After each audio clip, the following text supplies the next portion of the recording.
Extraordinary people find themselves in a world that fears and misunderstands them. For the mutants of Marvel's X-Men, being born with amazing powers is both a gift and a burden. Over the decades, these unique individuals band together as a family, facing triumphs and tragedies that shape who they become. What follows is a calm, meditative journey through the entire story of the X-Men as told in the films, a saga spanning generations. We will drift through each chapter of their tale, in chronological order of their lives, not the release of the films, meeting beloved characters like Charles Xavier, Magneto, Wolverine, John Grey, Deadpool, and many more. We'll witness their friendships and heartbreaks, their battles and sacrifices, all told in a gentle bedtime story tone. Each chapter unfolds softly, focusing on the emotions, relationships, and personal growth of these heroes and anti-heroes. As the years pass and events unfold, notice how past experiences guide future choices, how love and hope persist even in dark times, and how the X-Men evolve with each challenge. We'll include a few quiet quotes from the films to deepen the sense of familiarity and warmth, allowing you to hear the characters' voices echoing softly in the night. Now, let us begin at the very beginning of their saga, the youthful days of Charles Xavier and Eric Lensher, and the formation of the X-Men in X-Men First Class. In 1944, during the turmoil of World War II, we glimpse two very different childhoods. In a Nazi concentration camp in Poland, a young boy named Eric Lensher is separated from his parents. In anguish and panic, Eric's magnetic powers manifest for the first time. Metal gates groan and twist in response to his will. The Nazi scientist Sebastian Shaw witnesses this and is cruelly intrigued. Shaw forces Eric to demonstrate his abilities through a devastating act of loss, igniting in the boy a lifelong blaze of anger and grief. Meanwhile, in a wealthy mansion in New York, another child named Charles Xavier meets an unexpected guest, a young shapeshifter girl, Raven, who was stealing food from his kitchen. Instead of reacting with fear, Charles approaches her with compassion, overjoyed to find someone different like him. He invites Raven to live with his family, and they grow up as close as siblings. By 1962, Charles, played by James McAvoy, is a brilliant and empathetic telepath who believes mutants, people born with special powers, can live in harmony with humanity. Eric Michael Fassbender, on the other hand, has become a lone hunter consumed by vengeance, traveling the world to exact justice on former Nazis, especially seeking Shaw, the man who murdered his mother, Raven Jennifer Lawrence. Now a young woman with blue skin and yellow eyes, though she often hides her true form behind a pretty blonde persona, calling herself Mystique, struggles with her identity. She longs to be seen as normal, yet also yearns to embrace her true self without shame. Charles assures her she is beautiful as she is, but society's judgment makes her insecure.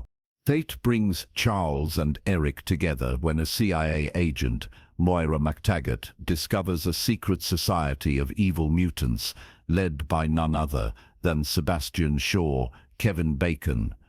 Shaw, who hasn't aged due to his energy-absorbing mutation, is plotting to trigger a nuclear war between the US and the Soviet Union. He believes that radiation will force mutant evolution and wipe out normal humans, leaving mutants to rule. Moira seeks out Charles for his expertise on genetic mutation, and with his telepathy, he learns of Shaw's plan. In an exhilarating sequence, Charles and Eric encounter each other for the first time when Eric single-handedly tries to attack Shaw, nearly sacrificing himself in rage by attempting to stop Shaw's escaping submarine, and Charles intervenes to save Eric from drowning. Under a clear sky, Charles reaches into Eric's frantic mind and calmly says, "You're not alone anymore." That reassurance, perhaps the first kindness Eric has felt in years, marks the beginning of a profound friendship. With Moira's help, Charles and Eric assemble a team of young mutants to oppose Shaw. They locate Hank McCoy, Nicholas Hoult, a genius scientist with ape-like feet who is shy about his appearance, and he joins eagerly, developing technology for the budding team. They recruit Alex Summers Havoc, who can emit destructive energy rings, Sean Cassidy Banshee, who can scream in sonic waves and use it to fly, Armando Munoz Darwin, who can adapt to survive anything, and Angel Salvador, who has insect-like wings and acid spit. Raven, of course, is part of the group, as Charles's confidant. In a secret facility, these young people bond over being different. They even laugh and show off their powers to each other in a harmless bit of mischief, picking code names and enjoying a sense of belonging they never had before. Eric, more reserved, trains with Charles's guidance.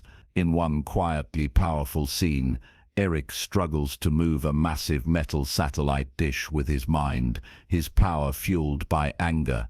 Charles urges him to find the balance between his pain and serenity. True focus lies somewhere between rage and serenity. He helps Eric unlock a precious memory of his mother's love, bringing tears to Eric's eyes, and suddenly Eric is able to control his magnetism with greater finesse than ever. This moment forges a brotherly bond between the two men. Charles provides the understanding and hope that Eric had been missing, and Eric's intensity and determination inspire Charles in turn. The friendship between Charles and Eric is warm and genuine. They play chess in the evenings, sharing dreams and philosophies. Charles believes mutants can coexist with humans through openness and education, hence his dream of a school where mutants can learn to use their powers for good. Eric, scarred by the worst of human nature, argues that mutants will always be seen as targets or weapons, and they must be ready to defend themselves. Mystique, listening quietly, feels pulled between Charles's acceptance and Eric's confidence in being mutant without apology. Relationships blossom among the young recruits as well. Hank and Raven share a sweet, if shy, connection, born of their mutual insecurity about their physical mutations. Hank tries to develop a serum to hide his and Raven's more obvious traits, a cure for their blue forms, which troubles Raven. She begins to wonder if Charles and Hank, who care for her, still feel she should hide her true self. Perhaps Eric's proud mindset that mutants shouldn't have to cure anything makes more sense. Soon, Shaw's nefarious plan kicks into gear. He manipulates the Cuban Missile Crisis. In a thrilling climax by the beach in Cuba, the X-Men, as Charles's team might soon be known, spring into action. They don't yet wear fancy uniforms, but they have courage and teamwork. Shaw, flanked by his own deadly Hellfire Club mutants, the teleporter Azazel, the sonic screamer Riptide, and the telepath Emma Frost, precipitates a standoff between American and Soviet naval fleets. Eric and Charles lead their young team to intervene, determined to stop World War and prevent Shaw's mutant supremacist future. A battle erupts at sea and on the shores of Cuba. Amid exploding missiles and roaring waves, Eric confronts Shaw directly inside Shaw's yacht, while the others fight outside. Eric is singularly focused. At long last he has Shaw, the man who destroyed his family, at his mercy. Charles pleads with Eric not to give in to murderous revenge, worried about Eric's soul. Through their telepathic link, Charles stays with Eric mentally, trying to temper his rage with reason. But Eric, bearing years of pain, insists this is justice. Using the very coin that Shaw once taunted him with as a child, Eric slowly pushes the metal coin through Shaw's forehead, all while Charles, whose mind is connected to Shaw, experiences the agony too. It's a harrowing moment. Eric avenges his mother, but at the cost of severing a part of his connection with Charles. Shaw dies, and the immediate threat is over. Yet a darker consequence looms. In the aftermath, The US and Soviet fleets, still poised on the brink of war, suddenly turn their weapons on the mutants on the beach, not understanding who saved them. Missiles and shells launch toward the mutants. Charles cries out, not wanting his friends to be harmed. In an impressive display, Eric proves his philosophy of self-defense. He stops the barrage of rockets mid-air with his magnetic power. The danger, however, is not past. Eric decides the humans will never accept them and resolves to send the missiles back. Charles is horrified, and the two friends fight physically and morally, each trying to wrest control of the missile's fate. The other young mutants can only watch, torn between viewpoints. At the final moment, the missiles fall into the sea harmlessly, thanks in part to Alex and others intervening. But the rift between Charles and Eric has deepened irreparably. On that same beach, the personal stakes reach a breaking point. Moira MacTaggart and a CIA team arrive, and in the chaos, one agent fires a stray bullet at Eric. Magneto deflects it, but the bullet strikes Charles in the lower spine. Charles collapses, hit in the back. Instantly, Eric rushes to his friend's side, horrified by what's happened. He cradles Charles, apologizing, but the damage is done. The man who dreamed of walking with Hank's serum now finds himself unable to literally walk. It's a heartbreaking injury that will confine Charles to a wheelchair from this day forward. Eric, in anger and sorrow, turns on the human agents, deciding at last that any human who would hurt his friend or any mutant is an enemy. Mystique, deeply affected by Charles's injury, but also by witnessing the world's fear of mutants, chooses to go with Eric. In this pivotal moment, Mystique gently tells her lifelong friend, Charles, that mutants need freedom from hiding. Charles, tearful but understanding, encourages her to do what she feels is right for herself. Eric extends his hand to Raven, welcoming her as she truly is, blue skin and all. She steps to Eric's side, leaving Charles behind with a sad but affectionate farewell. Many of the young mutants depart with Eric as well. Frustrated by the world's rejection, only a few remain with Charles. Hank, for example, stays and will help Charles build his school. Eric dons the persona of Magneto, embracing a path in which he'll fight for mutant kind, but now as Charles's ideological opposite. As the dust settles, Charles Xavier, whom the world will come to know as Professor X, starts afresh.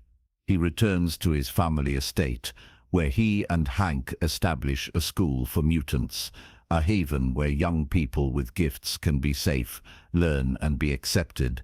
Charles is heartbroken by losing Eric's companionship and Mystique's loyalty, but he remains steadfast in his dream of peaceful coexistence. He recognizes that fear drove them apart, and vows to teach the next generation a better way. Sitting in his new wheelchair, Charles optimistically turns the sprawling mansion into Xavier's school for gifted youngsters, a place that will become a beacon of hope. On the other side, Eric Magneto forms the Brotherhood of Mutants, determined to ensure mutant survival by any means necessary. He believes he is honoring the fallen friends, like the slain Darwin, who tragically died at Shaw's hands earlier, and that he is protecting Raven's right to be herself. Raven, now calling herself Mystique proudly, begins to evolve from the unsure girl into a confident woman embracing her mutant form. As they depart, Eric promises Charles that mutants will not be the ones living in fear, implying a coming struggle between them, though he still calls Charles his friend with genuine emotion. And so, the first chapter of the X-Men story ends with a bittersweet note. The first class of X-Men has united and fractured in the same turbulent moment. Charles has lost the use of his legs, but gained a sense of purpose. He has students to guide and a dream to follow. Eric has found comrades who share his view and a cause to fight for, though it sets him on a more militant path. Their brotherhood has turned into rivalry, yet underneath it, mutual respect and love persist. As Charles watches Eric and Raven disappear into the horizon, he understands that one day their paths will cross again, perhaps as enemies. Still, he holds hope that Eric's good heart isn't gone. In the gentle quiet after all the chaos, Charles wheels through the halls of his mansion with Moira by his side, discussing plans for the school. Hank is designing new gadgets, and a few gifted youngsters run playfully on the lawn. Despite his injury, Charles smiles, feeling content that he is doing the right thing. He wipes a tear for the friendship that has shifted, but in his heart he silently wishes Eric well. Under the soft light of dusk, Charles vows to dedicate his life to fostering understanding between mutants and humans, a noble mission that will define the X-Men in the years ahead. Thus, the seeds are planted for everything to come. A school for peace, a brotherhood for defense, and two leaders, once like brothers, now on divergent roads. The 1960s chapter of the X-Men closes with the world unaware that its future may depend on the choices of these remarkable individuals. Our story now takes a step back in time, even further into the past, to follow the long and rugged road of one mutant in particular, a man who would one day be central to the X-Men, James Logan Howlett, also known as Wolverine. While Charles and Eric were shaping the fate of mutants in the 1960s, Logan's story had already been unfolding for over a century. His life is marked by loneliness, pain, and a search for identity that spans decades, making him one of the oldest mutants we meet. The tale of Logan begins in the Canadian Northwest Territories in 1845. Young James Howlett is a sickly boy living on a grand estate with his parents. In a single traumatic night, James's world comes crashing down. A confrontation between his father and the groundskeeper, Thomas Logan, ends in violence. James witnesses his father being shot dead. Overwhelmed by grief and shock, something dormant awakens within the boy. Bone claws erupt from the skin between his knuckles, and with an anguished scream, he lunges at the attacker, impaling Thomas Logan. With his dying breath, Thomas reveals a cruel truth. He is James's real father. Horrified and confused, James flees into the night, accompanied by his friend, Victor Creed, who is actually Thomas's son and thus James's half-brother. Victor, too, is a mutant, possessing feral strength and sharp claws of his own, and an unbreakable bond forms between the two as they run away together. They are immortal in a way, their aging slowed dramatically, and their wounds healing rapidly. From that day, James adopts the name Logan after his true father and tries to forget the boy he once was. Over the decades, Logan and Victor drift like eternal soldiers through history's conflicts, their regenerative powers allowing them to survive wars that claimed countless others. We see them fighting side by side in the American Civil War, World War I's trenches, World War II's D-Day invasion, and the jungles of Vietnam. Logan endures the horrors of combat again and again, becoming a fierce warrior with a strong moral core. While Victor grows to enjoy the violence a bit too much, war feeds his more predatory nature. They rely on each other, brothers against the world. Each battle scene is shown in passing, almost dreamlike as the world changes around them, but they remain the same. Through it all, Logan tries to retain a spark of humanity, whereas Victor slowly loses himself to bloodlust, the beast within taking hold. By 1973, during the Vietnam War, the bond between the two is strained. After Victor brutally attacks superior officers in a rage, Logan defends him, and both are sentenced to execution by firing squad, an execution they astonishingly survive due to their healing powers. This spectacle catches the attention of a covert operative named Major William Stryker. Stryker is cunning and ruthlessly pragmatic. He sees potential in these brothers.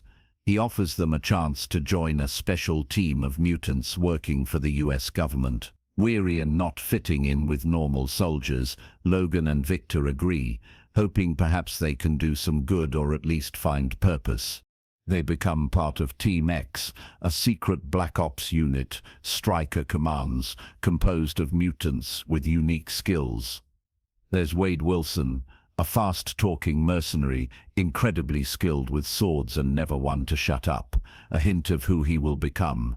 Agent Zero, a lethal marksman, John Wraith, a teleporter, Fred Duke's Blob, with immense strength and durability, and Chris Bradley Bolt, who can manipulate electronics.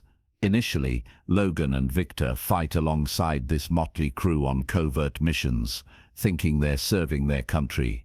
The team's operations, however, grow increasingly morally grey, involving raids and actions that disturb Logan's conscience.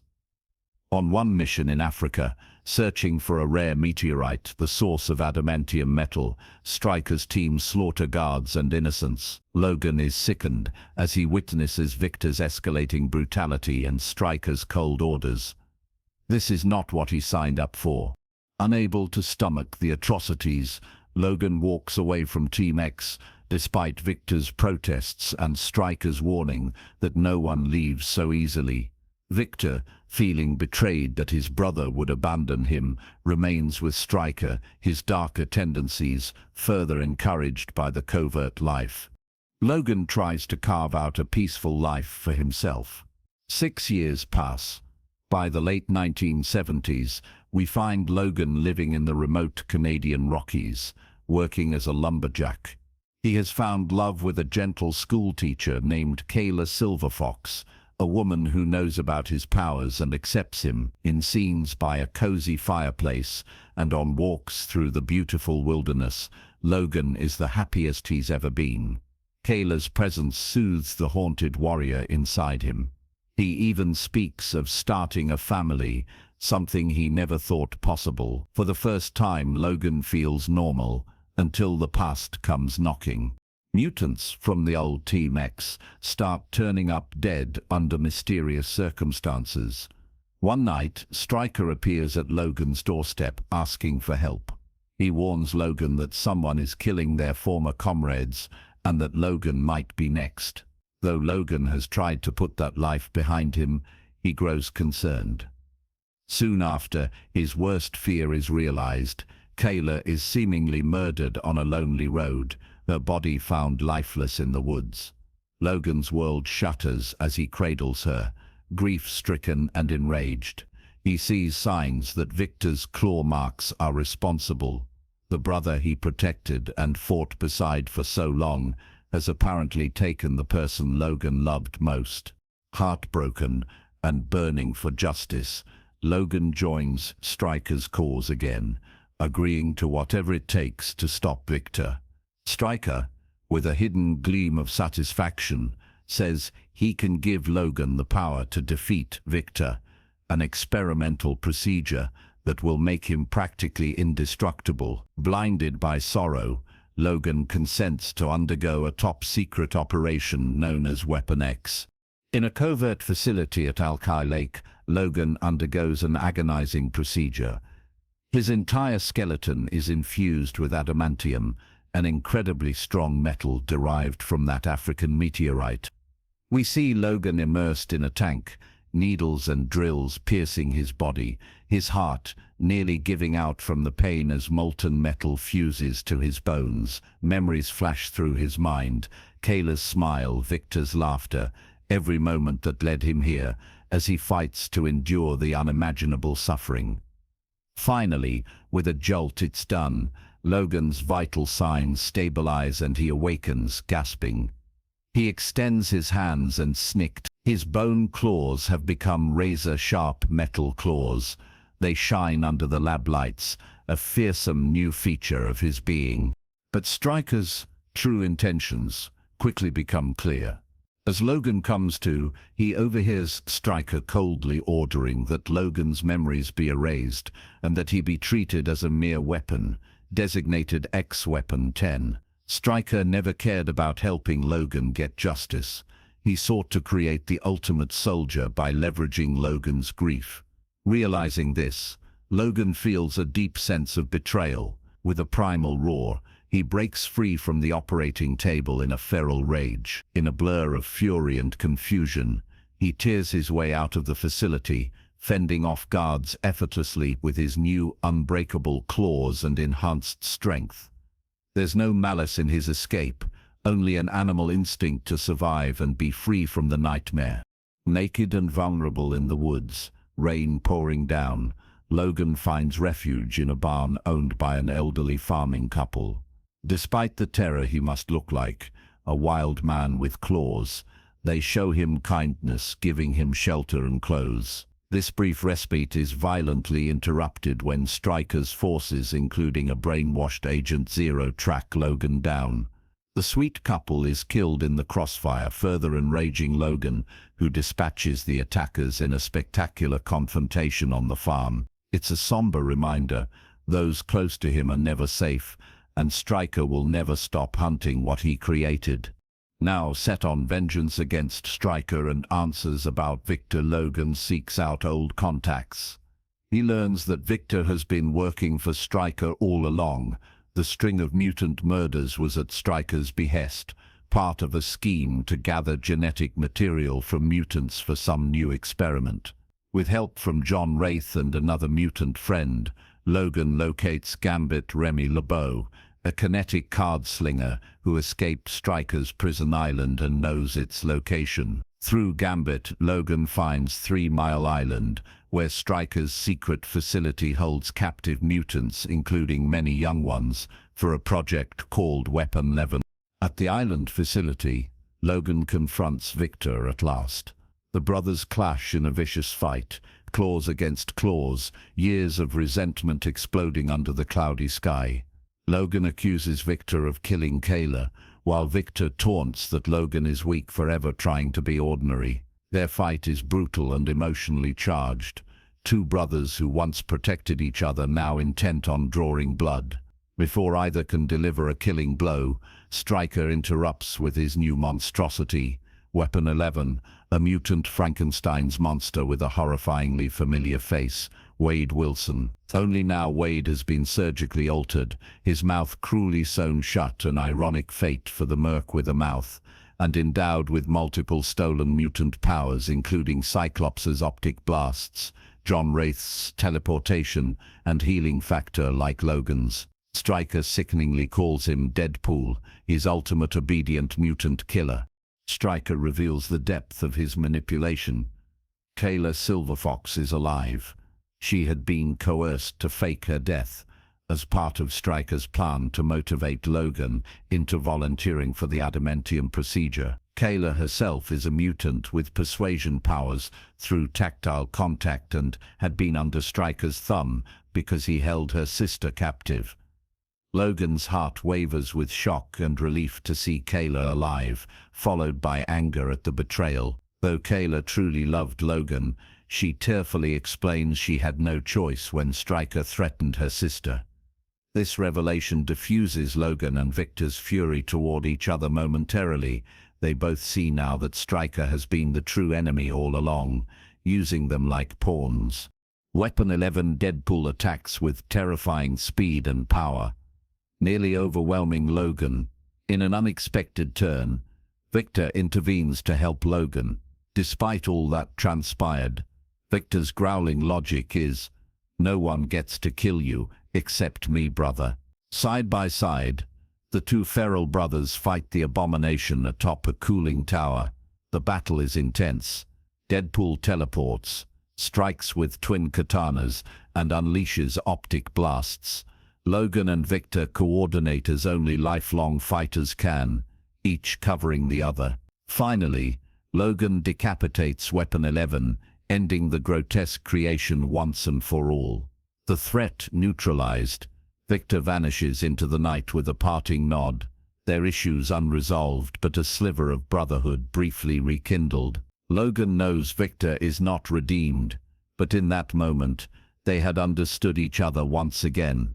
In the aftermath, Stryker, desperate and cold, shoots Logan with adamantium bullets, the only ammunition that could potentially harm him. 2 shots to the head drop Logan, knocking him unconscious. Kayla, injured but alive, manages to confront Stryker as he approaches Logan's body. In a final act of courage, Kayla uses her last strength to influence Stryker with her touch, compelling him to walk away until your feet bleed, effectively removing him from the scene and disabling him for a long time. She then collapses, having saved the man she loves. When Logan eventually awakens, the wound to his skull has healed, but his memory is gone. The adamantium bullets did not kill him, but they damaged his brain enough that he no longer remembers who he is or what transpired. He rises amid the rubble and chaos on 3 Mile Island like a man lost, with no context or comfort. He finds Kayla's body nearby as she has succumbed to her injuries after ensuring the other young captive mutants escape to safety. Logan feels a sadness he can't place, a hollow ache, as he gazes at her. He touches her cheek, sensing she was someone important to him, but no memories surface. With a gentle closing of her eyes, he quietly promises, without knowing why, to keep going.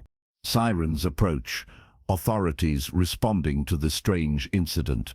Logan, disoriented, flees into the forest. As dawn breaks, he stands at a distance watching rescue helicopters lift away surviving mutants among them. A young Scott Summers, whom Logan helped free, and others who will later find sanctuary with Charles Xavier. Logan doesn't know his own name. He has only dog tags that read Wolverine, a nickname Kayla gave him from a myth about the moon and a wolverine. He takes that as his identity. With nowhere to go and no one to turn to, he disappears into the world, a nameless drifter with unbreakable claws, a lonely warrior whose long life is now a blank slate. Emotionally, the ending is bittersweet. We know Logan has lost all he held dear. Kayla's love, Victor's brotherhood, even the memories of those precious to him. Yet, there is a strange mercy in his amnesia. The pain that would have consumed him is dulled, and he now has a chance to reinvent himself. His story going forward will be one of trying to discover who he is and finding somewhere to belong, a journey that will eventually lead him to the X-Men. For now, the man called Wolverine simply wanders, a silent silhouette against the rising sun, with only the open road and the whisper of what might have been. This chapter of Wolverine's origin closes like a rugged fairy tale. A boy with claws became a man tempered by war, found love briefly, and then was turned into an immortal weapon against his will. Though he emerged victorious against those who sought to control him, the personal cost was devastating. And so, with a gentle sigh, we leave Logan in the 1980s, roaming the world with fractured memories, a lone wolf awaiting the moment when his path will cross with the X-Men, and his healing truly begin. X-Men. The years pass quietly after Logan's disappearance, and our story flows back into the main timeline of the X-Men. By the early 2000s, Professor Charles Xavier has fulfilled part of his dream. Xavier's School for Gifted Youngsters flourishes in upstate New York. Behind the grand mansion's doors, young mutants study math and literature alongside mastering their abilities in a high-tech training facility called the Danger Room. Charles, now played by Patrick Stewart, wise and kindly, guides them from his wheelchair, supported by teachers like Dr. Jean Grey Funky Johnson, a gentle telepath and telekinetic, and Aurora Monroe Halle Berry, also known as Storm, who can control the weather by night. These teachers and a few gifted students form the core of the X-Men. Charles's team that quietly works to protect both mutants and humans from threats. They wear matching uniforms and use code names, operating in secrecy to maintain peace. Yet, in broader society, tension hangs in the air. The existence of mutants is becoming known, and fear of the unknown breeds prejudice. A prominent U.S. Senator, Robert Kelly, leads a campaign to pass a Mutant Registration Act, which would force mutants to reveal themselves and be monitored. Many mutants worry this is the first step toward persecution. Charles Xavier continues to advocate for understanding, using diplomatic channels and his telepathic influence to ease fears where he can, but not everyone shares his patience. In the shadowed halls of Alea lies Magneto Ian McKellen, the older Eric Lensher, who has grown into the formidable adversary Charles feared he might become.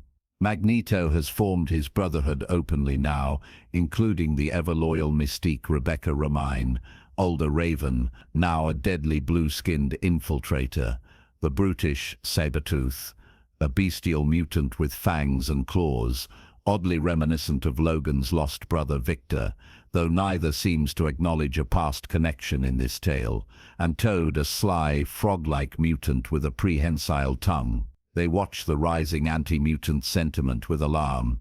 To Magneto, Senator Kelly's proposals echo the registration and roundups of his childhood, the path that led to genocide. He is determined to prevent mutants from suffering that fate, even if it means taking drastic action against humanity.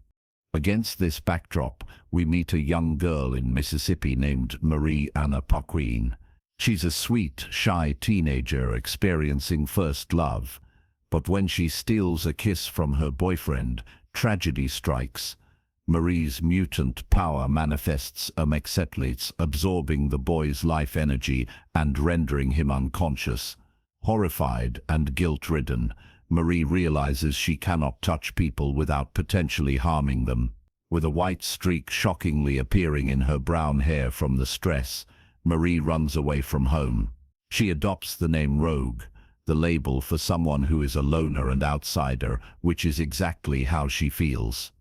Rogue's path leads her north, to the wilds of Canada, where she hopes to disappear. In a gritty roadside bar used for cage fighting, she encounters Logan Wolverine.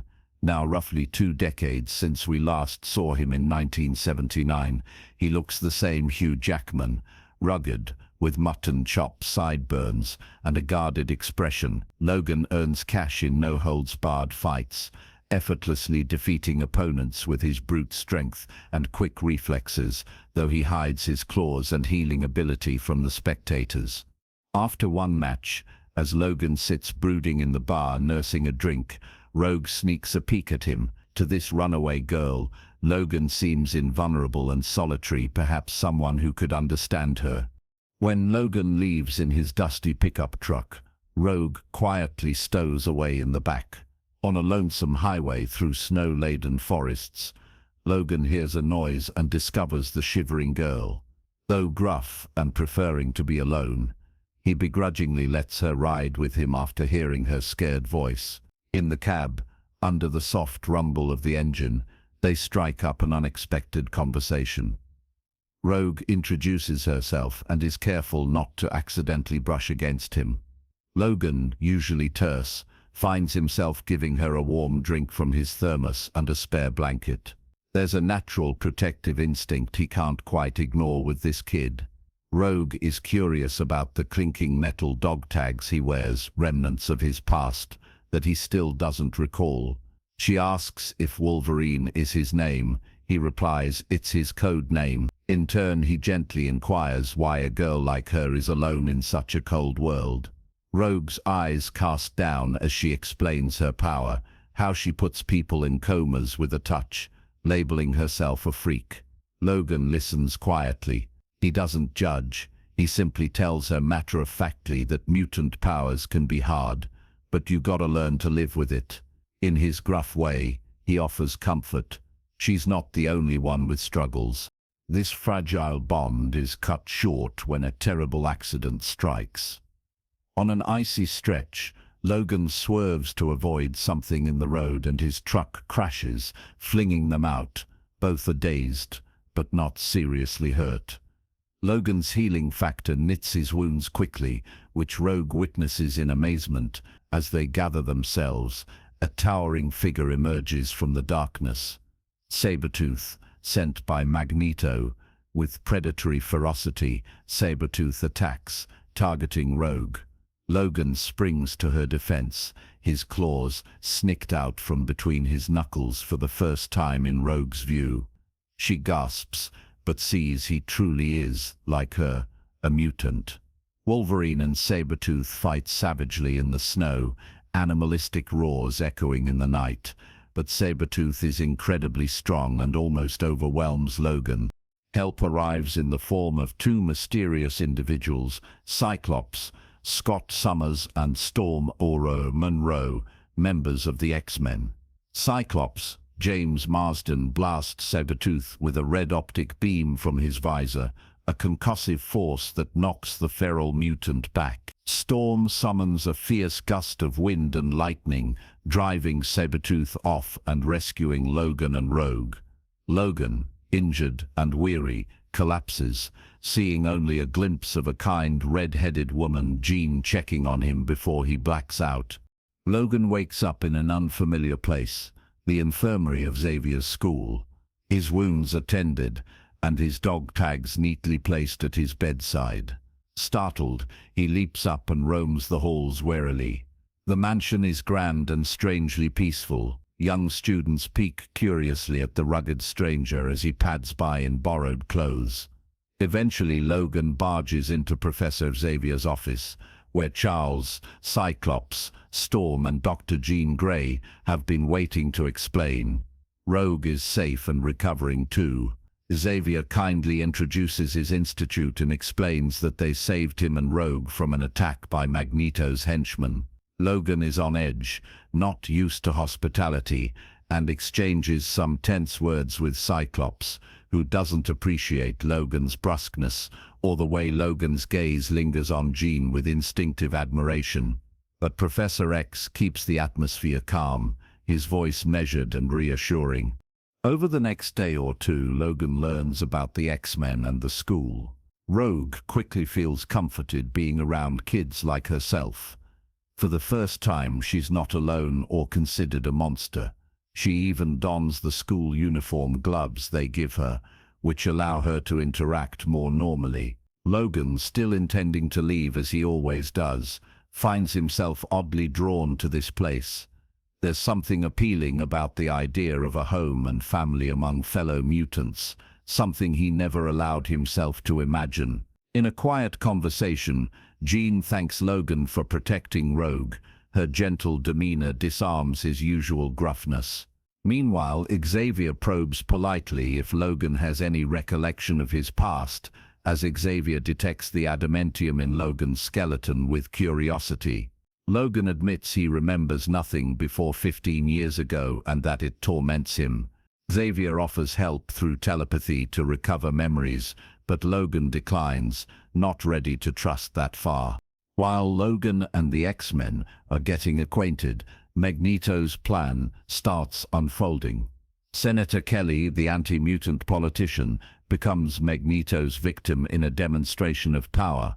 Magneto uses a machine he built to artificially trigger mutation in humans, powered by his magnetic abilities. We see Magneto force Kelly into the machine's energy field, subjecting him to intense radiation. Kelly indeed becomes a mutant, his body turning gelatinous and elastic, slipping through prison bars. But the mutation is unstable. Kelly is terrified and weak, eventually slipping away from custody and, in a surprising turn, seeking refuge with the X-Men when he realizes he's become what he once hated. This pitiable figure, stumbling into Xavier's school, reveals that Magneto plans to use his machine on a large scale, likely targeting a summit of world leaders at Liberty Island. However, the strain of powering the device nearly killed Magneto, so why is he so confident now? The truth hits Charles in a dreadful epiphany. Magneto's true target is Rogue, not Wolverine. They realize Magneto intends to kidnap Rogue and transfer his powers to her temporarily via her absorption ability, forcing her to run the machine in his stead. The cost to Rogue will be fatal, as the machine drains the life force of its power source. In other words, Magneto means to sacrifice Rogue to turn the world's leaders into mutants, hoping to make them sympathetic to mutant kind, regardless of the collateral damage. When Rogue, feeling out of place after an incident where she accidentally hurt a boy who had a crush on her, sneaks off from the mansion, Mystique is lurking in disguise and manipulates her emotions further, leading Rogue to flee toward the train station. Logan, developing a protective care for Rogue like a big brother or father figure, goes after her. He finds Rogue on a train and gently tries to convince her to return, saying the school really is her home and that he knows what it's like to run away from everything. Just as she's about to come back with him, Magneto and Sabretooth strike. Magneto easily subdues Logan by levitating and wrenching his metal-coated skeleton. Logan experiences excruciating pain, pinned helplessly to the wall as his claws spark under Magneto's magnetic hold. In that tense moment, Logan snarls, "You're after me, aren't you?" Magneto coldly replies, "My dear boy, whoever said I wanted you," then knocks Logan out and takes Rogue instead. It's a chilling reveal of Magneto's plan and leaves Logan feeling furious and guilty that he misjudged the situation. The X-Men mobilize to stop Magneto and rescue Rogue. They suit up and take the Blackbird jet to New York City. Xavier, while using his telepathic machine Cerebro to locate Rogue, is compromised by Mystique, who had covertly sabotaged Cerebro earlier, leaving him comatose and unable to lead. So Cyclops, Storm and Jean, with Logan tagging along, form an impromptu strike team on their own. At Liberty Island, night has fallen on a World Leadership Summit aboard the Ellis Island Museum. Magneto has Rogue wired into his mutation machine atop the Statue of Liberty's torch, her face streaked with tears, but resolute. Mystique and Toad guard the perimeter against the incoming X-Men. What follows is a series of small battles under the eerie green gaze of Lady Liberty. Logan faces Mystique in a dueling game of deception. She morphs into Wolverine himself at one point, confusing the team, but Logan proves his mettle in a fast and fierce sequence of claws versus claws. He impales Mystique, who falls wounded, but not dead, fading into the form of a lifeless Statue of Liberty guard on the ground. Storm and Jean confront Toad, who, despite his silly appearance, is agile and dangerous. Toad manages to temporarily subdue Cyclops by spitting a resin that covers Scott's visor, blinding him from using his optic blasts. He also traps Jean against a wall with slimy secretions. Storm is ridiculed by Toad, but summoning her courage, she rises, eyes turning white as she calls upon the fury of weather. With a famously deadpan line, she asks, "Do you know what happens to a toad when it's struck by lightning?" Then strikes him with a lightning bolt, knocking him out cold and quipping, "Same thing that happens to everything else." It's a small victorious moment that has us quietly cheering for Ororo's confidence. Cyclops, freed by Storm's wind blast, clearing his visor, regains his composure. Finally, they reach the torch where Magneto awaits, with Rogue strapped to the machine, weak and frightened. Magneto creates a magnetic force field that the X-Men can't easily penetrate. Time is running short as the machine begins to power up, emitting eerie light over the harbor. In a brave move, Logan volunteers to attempt an extremely dangerous maneuver. He will allow Magneto to use him as a bridge to Rogue. Logan steps forward, offering to sacrifice himself in Rogue's place. But Magneto has no intention of sacrificing anyone but his chosen pawn. With a flick of Magneto's fingers, Logan is flung away. Magneto then levitates and immobilizes the X-Men one by one, pinning them to the statue's crown. As the deadly energy field spreads toward the gathering of unaware world leaders on Ellis Island, Logan musters his strength for one more effort. Spotting Magneto momentarily distracted in maintaining the machine, Logan uses his claws to painfully climb the statue's copper frame metal that Magneto could manipulate if he noticed, so Logan has to be swift and subtle. In a dramatic leap, Logan hurls himself at the machine and reaches Rogue. Magneto immediately hurls debris to stop him, but just then Cyclops, from below, takes a clear shot. He blasts Magneto with a powerful optic beam when Magneto's shield weakens for a split second to handle Logan. Magneto is thrown back, losing concentration enough to free Logan to act. Logan climbs onto the platform with Rogue. The machine's radiation is already warping the sky. Rogue's eyes are filled with fear as she feels her life slipping away to fuel the machine. In a gentle, selfless act, Logan touches Rogue's face with his bare hand, allowing her to absorb his healing power, essentially giving her his life force so she can survive the strain. It's agony as her power drains him, his veins darken, his energy pouring into her, but his gift works. Rogue's eyes shine as she gets the healing factor. She endures, and the machine stops just moments before releasing its mutant-making wave. Fully, the incomplete burst fizzles harmlessly. The Statue of Liberty is saved from destruction, and the world leaders remain obliviously safe across the water. The aftermath is quiet. The X-Men secure the now unconscious Magneto, who exhausted himself and was struck by Cyclops' blast, and regroup around Rogue and Logan. Rogue is alive, but Logan lies on the platform, unconscious and growing cold. He appears near death, having given so much of his healing to Rogue that his own injuries aren't mending. Rogue, horrified, strokes his cheek, but his sacrifice leaves her deeply moved. She calls out to him desperately, just when it seems he might perish. His eyes open weakly, his healing factor finally kicking back in after recharging. He manages a faint, reassuring smile to Rogue. She flings her gloved arms around him, sobbing with relief. In that moment, Logan truly becomes part of this adoptive family. He nearly died to save a young girl he barely knew weeks before. This selflessness marks how far he's come from the cage-fighting drifter.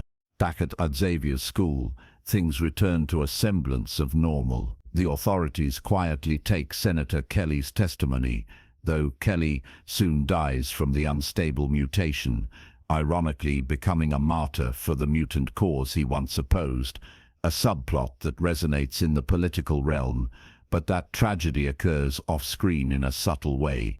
Xavier recovers from Mystique's attack on Cerebro. Mystique herself, wounded, escaped by mimicking an injured aide, so her threat still lingers in the future. Magneto and his Brotherhood's scheme was foiled, but at a cost. The world is now aware of a public incident, increasing tensions further. In a glass prison built specifically to contain him, plastic, everything, no metal around, Magneto sits across a chessboard from Xavier during a later visit. The two old friends share a poignant conversation. Magneto asks if Charles worries about the fate of mutants after all this. Charles, compassionate even to his adversary, replies that he has hope their way, the way of cooperation, will prevail. Magneto, unconvinced, warns that he will not remain trapped forever, and that the fight is not over. Still, there's an undertone of respect. They play chess as they did in 1962, albeit separated by walls of confinement and ideology. At the school, Logan decides to depart, restless to search for answers to his past, now that he's seen hints through discussions with Xavier and seeing the lab at Liberty Island, which triggered faint flashes of memory. Before he goes, he shares a heartfelt goodbye with Rogue. She's now a beloved member of the student body, having finally found friends and a home.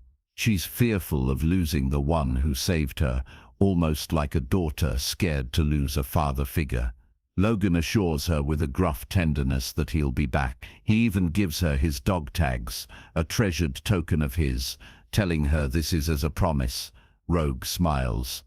a bit stronger and more confident now, and hugs him, careful to keep skin covered. She has someone to look up to, and he has someone who genuinely needs him, a new kind of family bond for Logan. Jean Grey, watching nearby with Scott, wishes Logan luck, and there's an unspoken understanding between the three adults. A subtle triangle of affection. Logan is grateful for Jean's kindness and admittedly smitten, but he respects her commitment to Cyclops. With a playful exchange, Scott good-naturedly tells Logan to stay away from his motorcycle, and Logan cheekily steals Cyclops' bike with a smirk. Logan rides off into the open road once more. But unlike before, he's not truly alone. He has friends now, a place he can return to. The viewer senses that for Logan, the concept of home is no longer just an illusion. As the Blackbird flies overhead on a training mission with the X-Men and the school bustles behind him, Logan's motorcycle disappears down a winding country road. The sun shines gently through the trees. This chapter of the X-Men story ends on a hopeful note. They prevented a disaster and gained a new family member in Rogue, while Logan found a cause worth fighting for and people worth caring about. The world outside remains complicated and uncertain for mutants, but inside the walls of Xavier's school, there is acceptance, understanding, and hope for the future. Thus concludes the events of X-Men 2000, softly setting the stage for the challenges to come. The X-Men stand together, united by bonds of trust, ready to face whatever comes next, with Professor X and his dream lighting the way. X-Men United.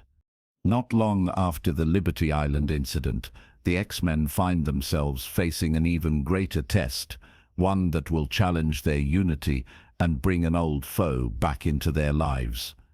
It's a time of uneasy truce between humans and mutants. The public remains anxious about mutants, especially after what happened at the Statue of Liberty, though the details were unclear to most. Professor Xavier continues to advocate for peace behind the scenes, but dark forces are at work to inflame the conflict. Our story for X2 opens on a dramatic note within the corridors of the White House. It's a normal day until a blue demonic-looking mutant with a gentle face but a swift demeanor appears, seemingly out of nowhere. Kurt Wagner, known as Nightcrawler, Alan Cumming. Under some form of compulsion, he teleports from shadow to shadow in bursts of purple smoke, evading Secret Service agents with acrobatic agility. He's attempting to reach the president. We see his apologetic eyes as he murmurs in a German accent, "Forgive me," while incapacitating guards with kicks and tail swipes. Finally, he gets to the Oval Office and leaps toward the president with a dagger, but just as he's about to strike, a bullet grazes his arm and Nightcrawler bamps away in a cloud of smoke, leaving behind only the dagger stuck in the desk, bearing a banner that reads, "Mutant Freedom Now." The message is clear and terrifying. A mutant has attempted to assassinate the President of the United States. This event sends shockwaves through the country. Anti-mutant sentiment, already simmering, threatens to boil over. The president and his advisors, including a stern military scientist named William Stryker Brian Cox, convene to discuss responses. We, as the audience, recall Stryker's name from Wolverine's past, though Logan himself does not yet recall it fully. Stryker presents himself as an expert on mutants and gets authority to investigate Xavier's school, which he convinces the president might harbor militant mutants like the attacker. Meanwhile, at Xavier's school, life continues, but with undertones of worry after the news of the White House attack. Logan has indeed returned after fruitless searches in Canada for clues about his past. He found an abandoned facility at Alkali Lake with scant answers, leaving him frustrated. Now he's back at the mansion, where the children are delighted to see their roughhousing uncle figure. Rogue is especially happy. In his absence, she's blossomed, She now dates Bobby Drake Iceman and has a close friend in John Pyro. Logan gives her a proud nod, noticing how much more self-assured she seems. Xavier, concerned about the political climate, sends Jean Grey and Storm to track down the mutant assassin. Using Cerebro, he had located him hiding in Boston. Logan is asked to stick around the school as a guardian while the main team is away. Jean and Storm depart to find Nightcrawler, curious about who he is and why he did what he did. During a quiet evening, Logan finds himself playing mentor-babysitter to some of the students, including Rogue, Bobby, John, and Kitty. A knock comes at the front door. It's Stryker himself, alongside soldiers, coming under the pretense of a friendly visit to discuss the school. Xavier and Scott, Cyclops, unwittingly let Stryker and his assistant, Yuriko, a silent, intense woman, into the mansion. During this visit, Stryker's true motives are revealed in a heartbeat. It's a trap. His forces launch a surprise raid on Xavier's school, using knockout gas and weapons to subdue students. Stryker's men flood in with laser sights, dancing on walls. It's a frightening invasion, militaristic boots tromping through the halls that were once a safe haven. Xavier and Cyclops are not present at the moment of attack. They had gone to visit Magneto in his plastic prison earlier, because Stryker strangely requested that meeting under false diplomatic pretenses to extract information from Magneto's mind about Cerebro. During that meeting, Magneto revealed to Charles that Stryker has been experimenting on mutants, including his own son, Jason, a former student of Charles, with illusion powers. It's a trap. Stryker's assistant Yuriko and his brainwashed mutant son, Jason, subdue Xavier and Cyclops at the prison by releasing gas, capturing them. Magneto is left in his cell pondering the betrayal. Back at the mansion, Logan's keen senses pick up something wrong just as the raid begins. In a thrilling sequence, Logan defends the mansion. Soldiers break in and attempt to tranquilize or capture the students. Logan's protective rage ignites. For the first time, the kids witness his berserker fury. He unsheathes his claws and fights off the intruders with lethal efficiency, protecting the children from harm. Rogue, Bobby, and John manage to escape through secret tunnels along with others, shepherded by Logan's orders. One touching moment. Bobby uses his freezing power to create an ice wall shielding younger kids.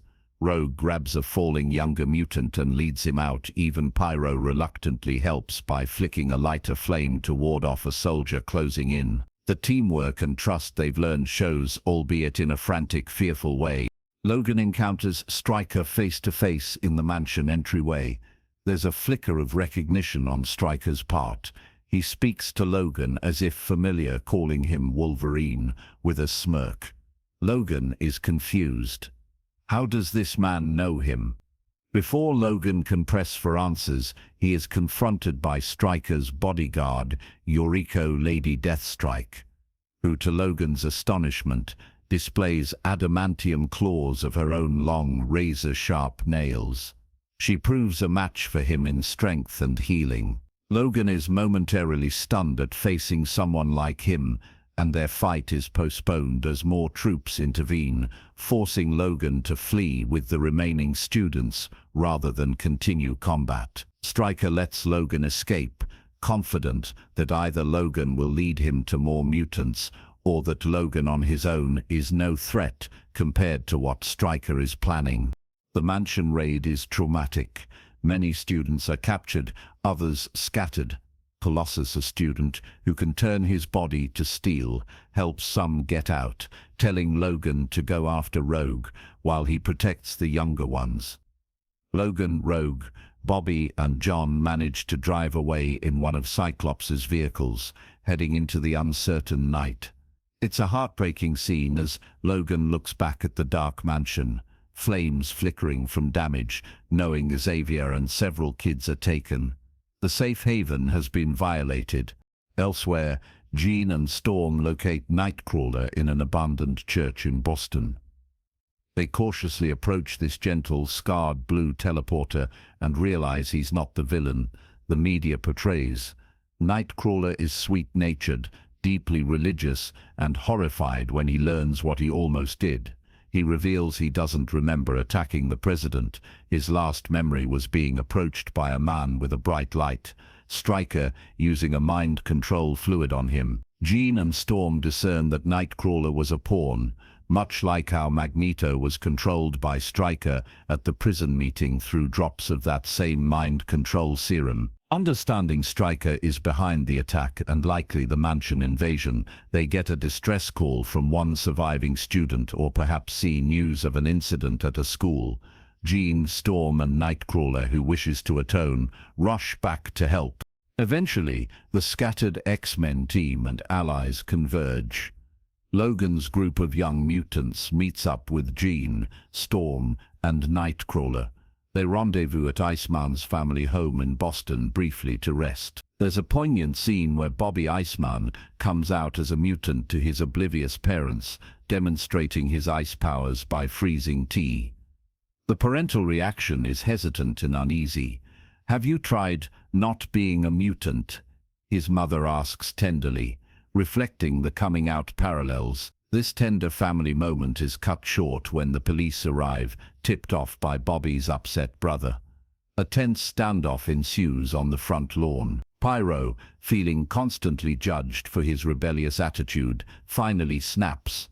He uses his fire manipulation to flambe the police cars, injuring officers, until Rogue stops him by absorbing a bit of his energy to knock him out, preventing fatalities. Logan and the others quell the chaos, but the incident forces them to flee quickly.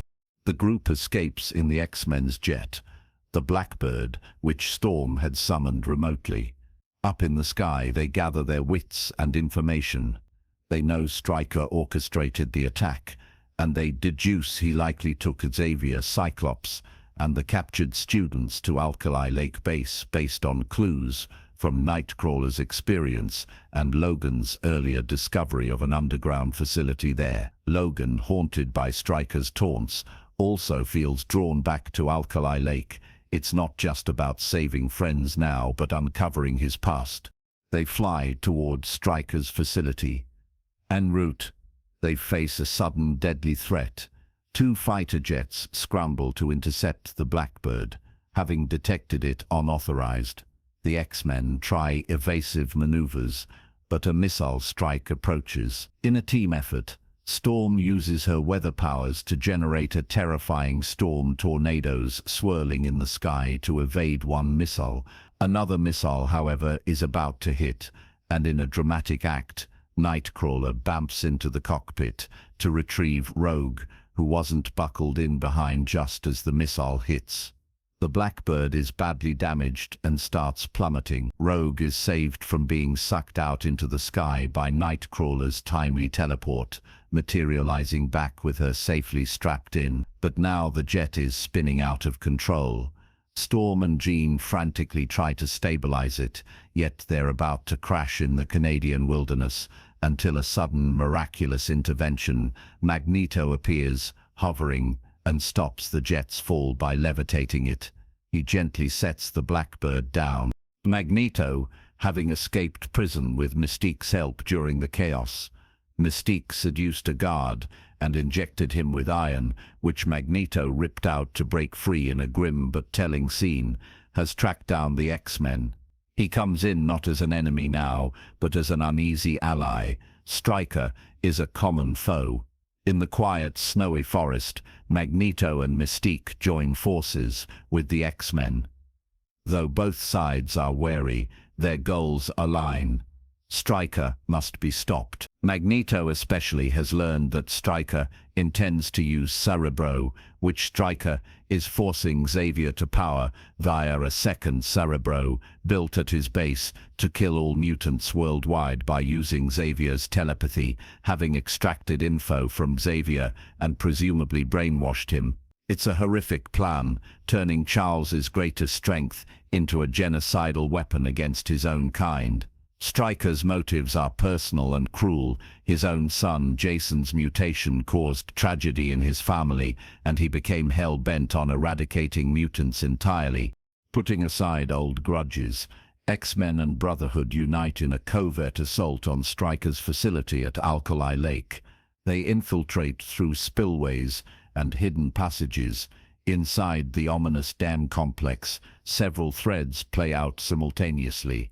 Mystique uses her shape-shifting to infiltrate as a soldier, helping to clear paths and even imitating Stryker's voice at one point to give counter-orders, slyly liberating imprisoned mutants. Jean Grey and Magneto attempt to find the captured Cyclops and Xavier. Cyclops is found first, but he is under mind control by Stryker via Jason's telepathic illusions, and tragically Cyclops fights Jean at the generator room. Their battle is emotionally charged. Scott is not himself, tears of strain in his eyes as he tries to resist.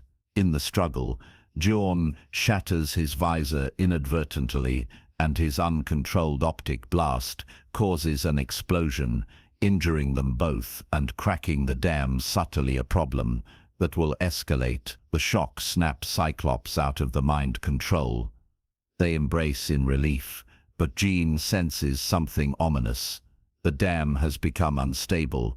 Meanwhile, Xavier is in a chilling replica of Cerebro, brainwashed by Jason, who appears to Charles as an illusion of a little girl begging for help. Under Jason's influence, Xavier believes he's locating mutants with Cerebro as normal, but in reality, when he does so, his amplified power starts causing intense pain to mutants around the world. We see mutants far away collapsing in anguish, including our X-Men infiltrators, clutching their heads as the psychic wave hits. Magneto and Mystique reach Cerebro. Using his powers, Magneto ingeniously wears a jury-rigged helmet. Mystique took from a knocked-out guard to block telepathy and enters Cerebro's chamber. With quick thinking, he switches Cerebro's target, repositioning the machine so that if Xavier continues, he will kill humans instead of mutants. He and Mystique then free Xavier from Stryker's control briefly, only to escape and leave Charles there under partial trance, cynically deciding to use this moment to exact their own plan. Magneto evidently intends to have Xavier wipe out all humans, tipping the scales once and for all. This reveals Magneto's consistent doctrine. Even in alliance, he pursues mutant dominance. Nightcrawler and Storm work together to find and disable Jason Stryker's son, to break the Cerebro illusion. In a touching moment, Nightcrawler teleports Storm inside Cerebro's sealed chamber, risking their own sanity under the psychic onslaught. Storm steels herself and uses her powers subtly. She lowers the temperature and fills the room with foggy cold. The illusory little girl, Jason, projects shivers and loses concentration as ice forms. Jason himself, hidden, is incapacitated by the extreme cold, breaking his hold on Xavier. Xavier, coming back to lucidity, immediately realizes what horror almost occurred. Storm's eyes glow white as she brings the freezing to a stop, giving Xavier warmth and comfort as he recovers. Logan, meanwhile, has broken off from the main group.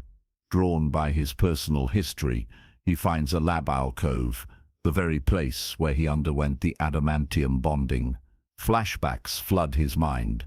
Visions of himself thrashing in a tank, Stryker watching behind glass, the pain he endured. In that moment, Stryker appears, sneering. He tempts Logan with answers, offering to tell him about his past, if only Logan will abandon the X-Men and come back under Stryker's wing. Logan, however, has grown beyond the weapon Stryker tried to make. He has found friendship and a sense of virtue with the X-Men. Seeing the monstrous experiments Stryker has done on other mutants here, Logan rejects him. They clash, but then Yuriko Deathstrike attacks, and Logan faces off in a ferocious duel with her deep in the adamantium smelting room. It's an intense, silent fight, claw versus claw, regenerative power versus regenerative power. Logan is fighting almost a dark mirror of what he could have become under Stryker's control, a killing machine devoid of mercy. Finally, in a brutal final move, Logan defeats Deathstrike by injecting her with liquid adamantium, the metal that gave them their strength now solidifying inside her. Her face softens, almost in gratitude or relief, as she dies, perhaps freed from Stryker's control at last. Logan looks on sorrowfully as she sinks into the tank. The battle ended. Logan confronts Stryker once more outside the lab. Stryker tries one last time to manipulate him, but Logan simply responds, "You wanted the animal, Colonel. You got it." He chains Stryker to some debris or knocks him out and leaves him wounded, deciding to not kill him, but let him face the consequences of his actions.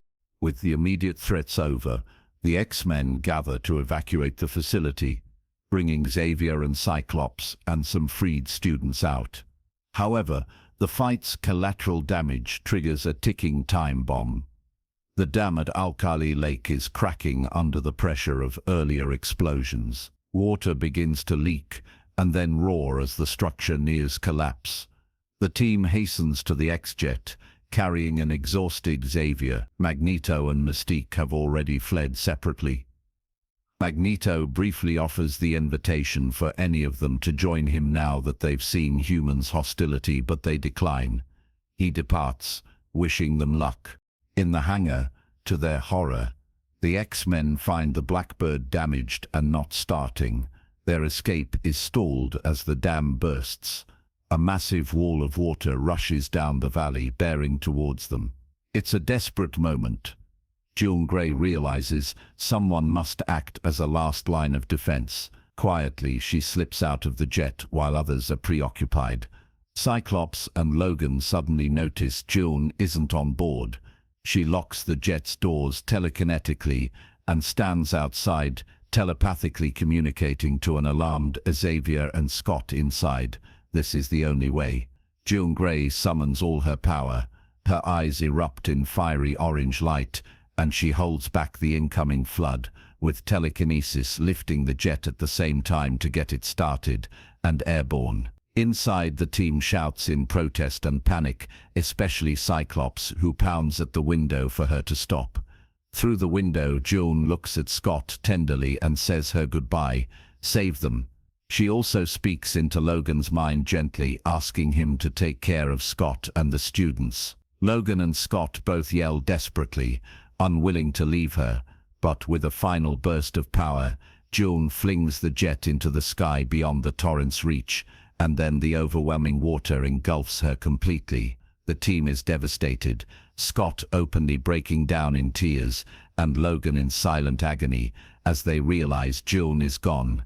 She sacrificed herself to save them. They fly to safety with heavy hearts. On a bank overlooking the newly formed Alkali Lake, Stryker, having somehow dragged himself out amidst the chaos, calls out to Logan one last time as the jet is about to depart. Logan approaches the crippled man. Stryker taunts that Logan can't escape what he is, but Logan retorts with newfound certainty that he chooses who he is, not Stryker. As Logan turns away, we see the floodwaters rising behind. In a grim bit of poetic justice, Stryker is left to face the coming flood alone, the monster swallowed by the monster of his own making. Back at the White House shortly after, Professor Xavier and the X-Men make a bold appearance, pausing time via Xavier's telepathy to have a private moment with the President in the Oval Office. They present evidence of Stryker's plot and urge the President to reconsider his stance on mutants, to choose cooperation over fear. Xavier's words are calm and wise, promising that the X-Men will always be there to protect all people, human and mutant, if the government seeks peace as well. Time resumes, and the President, startled but moved by the confrontation, addresses the nation with a more conciliatory tone, holding off on anti-mutant measures, at least for now. In the final scene back at the mansion, we see the X-Men trying to return to normalcy but carrying the weight of loss. Xavier teaches a class, Storm and Wolverine train new recruits Logan, now more settled, wearing X-Men uniform gear, implying he's found a home as a teacher-mentor. Cyclops sits by a serene lake on the mansion grounds, mourning Jean but also feeling her presence. As he, Xavier and Logan discuss her, Xavier assures them that she has evolved and that her sacrifice was not in vain. Logan, ever the realist yet deeply saddened, says quietly, "She made a choice." The camera pans over the tranquil waters of Alkali Lake, where Jean died, and under the surface we glimpse a faint, glowing phoenix-like shape shimmering before fading out, suggesting Jean's story isn't truly over. This chapter, X2 X-Men United, ends on a mix of sorrow and hope. The X-Men have grown closer than ever through adversity, literally united, and humanity has been given a chance to see them, not as enemies, but saviors. But the cost of that unity was high, with Jean Grey's life in the gentle aftermath.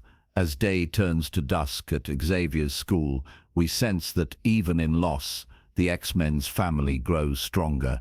They carry Jean's spirit with them, looking toward tomorrow with hope that one day Professor X's dream of harmony will come true. Thus, the second chapter of the X-Men films closes softly, with the heroes having averted a war and saved both mutant and human lives, but left to grieve a dear friend. The stage is set for the trials that will come as we gently move forward in time. X-Men: The Last Stand. A few months pass after the events at Alkali Lake. The X-Men continue their work, but all of them carry the memory of Jean Grey in their hearts. Cyclops Scott Summers is especially broken. He struggles daily with the loss of his fiancée. He is distant, haunted by guilt. "I should have been the one, not her," he whispers in lonely moments. Logan Wolverine, though deeply saddened as well, tries to be there for Scott in his gruff way, understanding the pain of losing someone you love.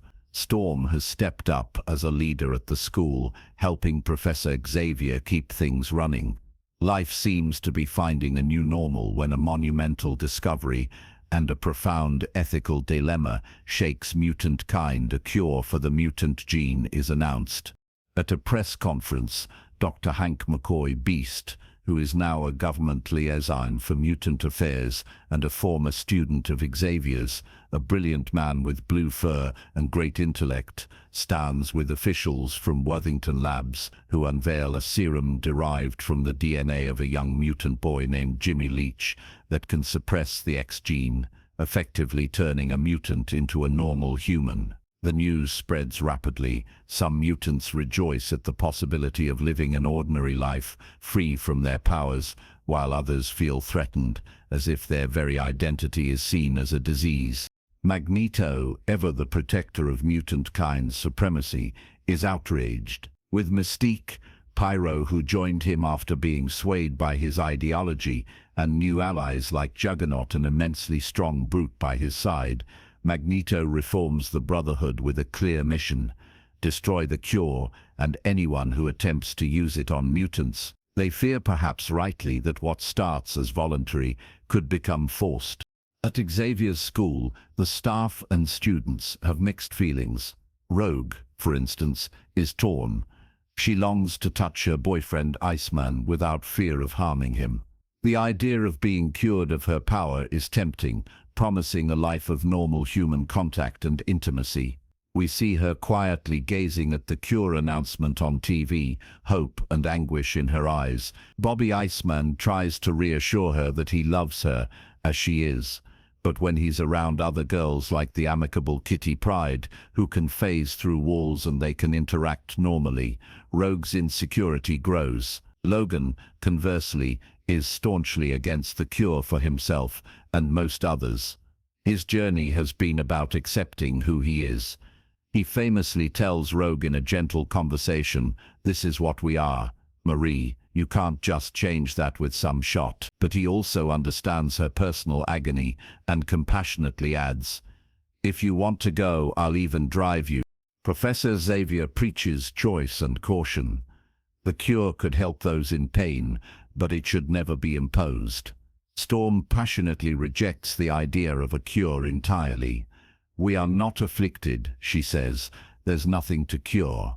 The debate stirs strong emotions within the X-Men. Amidst this, they also have some joy. Xavier has welcomed a new mentor to the school, Beast, who reconnects with his old friends and even suits up as an X-Man when needed. In the midst of this turmoil, something miraculous and alarming happens. Jean Grey returns. Scott, drawn by haunting whispers, drives to Alkali Lake, where she sacrificed herself. By the lakeshore, amidst mist and memory, Jean suddenly appears, alive and in her old clothes, but disoriented and powerful. Overwhelmed with emotion, Scott approaches his love. However, something is off. Jean's demeanor shifts. She seems at once herself and someone else. In a tragic, uncontrolled moment, as Scott and Jean embrace, Jean's suppressed power, the Phoenix Force, awakened inside her surges. Scott's visor is off. His eyes are closed as he kisses her, but her telekinesis triggers his optic blasts inadvertently and then inexplicably disintegrates Scott into nothingness.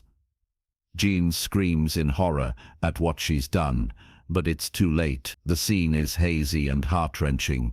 The man who couldn't live without her meets a bewildering end in her very arms. Sensing a massive psychic disturbance, Xavier, Logan, and Storm rush to Alkali Lake and find Jean alone, unconscious amidst telekinetic destruction, rocks levitating, water swirling unnaturally. They bring her home to the mansion. Logan is hopeful. His friend and secret crush is alive, but where is Scott? They cannot find him, and Xavier fears the worst, though he withholds his conclusion to spare Logan and Aurora until they know more. At the mansion, Jean awakens in the med lab. The reunion is tender but tense. Logan, overjoyed, holds her hand, which she at first accepts with tears. But as Xavier and Storm enter, Jean's mood shifts to agitation. Professor X looks unusually grave. He privately reveals to Logan a dark truth. Jean's immense powers had manifested as a split personality, the conscious Jean, who kept herself in check, and the suppressed Phoenix, a pure-eyed of power and emotion that Xavier had carefully locked away with psychic barriers when Jean was a child. The tidal wave at Alkali Lake seemingly broke those barriers. Now Jean is unstable. The Phoenix personality is pushing to the forefront, driven by passion and instinct, untamed by Jean's usual gentle morality. Xavier regrets his earlier ethical breach of controlling Jean's mind, but felt it necessary to protect her and others. Logan is furious that Xavier tampered with Jean's mind without her consent, but there's no time for debate. Jean wakes fully as Phoenix, her eyes dark with desire and frustration. Logan finds her in the medbay alone. She passionately kisses him, nearly to the point of drawing blood, revealing a fiery hunger. But then she abruptly throws him across the room with telekinesis, her demeanor turning from seductress to something more dangerous in a heartbeat. She flees the mansion. Xavier and Magneto both use Cerebro Magneto, having a makeshift method via a mutant locator or just his knowledge of Jean's importance to track Jean to her childhood home. In a highly charged confrontation, Xavier and Magneto together approach Jean inside her old house. The X-Men Logan and Storm, with Beast and the Brotherhood Magneto, Pyro, Juggernaut and others, face off in the living room while Jean, confused and growing increasingly unstable, stands at the center. Magneto tries to win Jean over. He encourages her to embrace her anger, blaming Xavier for holding her back. Xavier tries to calm Jean, urging her to maintain control and let him help her like before. The Phoenix within Jean perceives Xavier's attempt to lock her away again and erupts in wrath. In an intense, tragic scene, Jean, or rather Phoenix, unleashes her full telekinetic power. Furniture and debris swirl around violently. Magneto, realizing he might be caught in the cataclysm, retreats, motioning his Brotherhood out. He cares for Jean's power, but not enough to risk himself. Logan and Storm remain as Xavier refuses to leave Jean's side, even as he begins to disintegrate under her telekinetic onslaught. With a voice full of sorrow and love, Xavier tells Jean to remember who you are and that he's proud of her. For a flicker of a moment, Jean's face contorts in anguish, fighting the Phoenix. But the power is too much.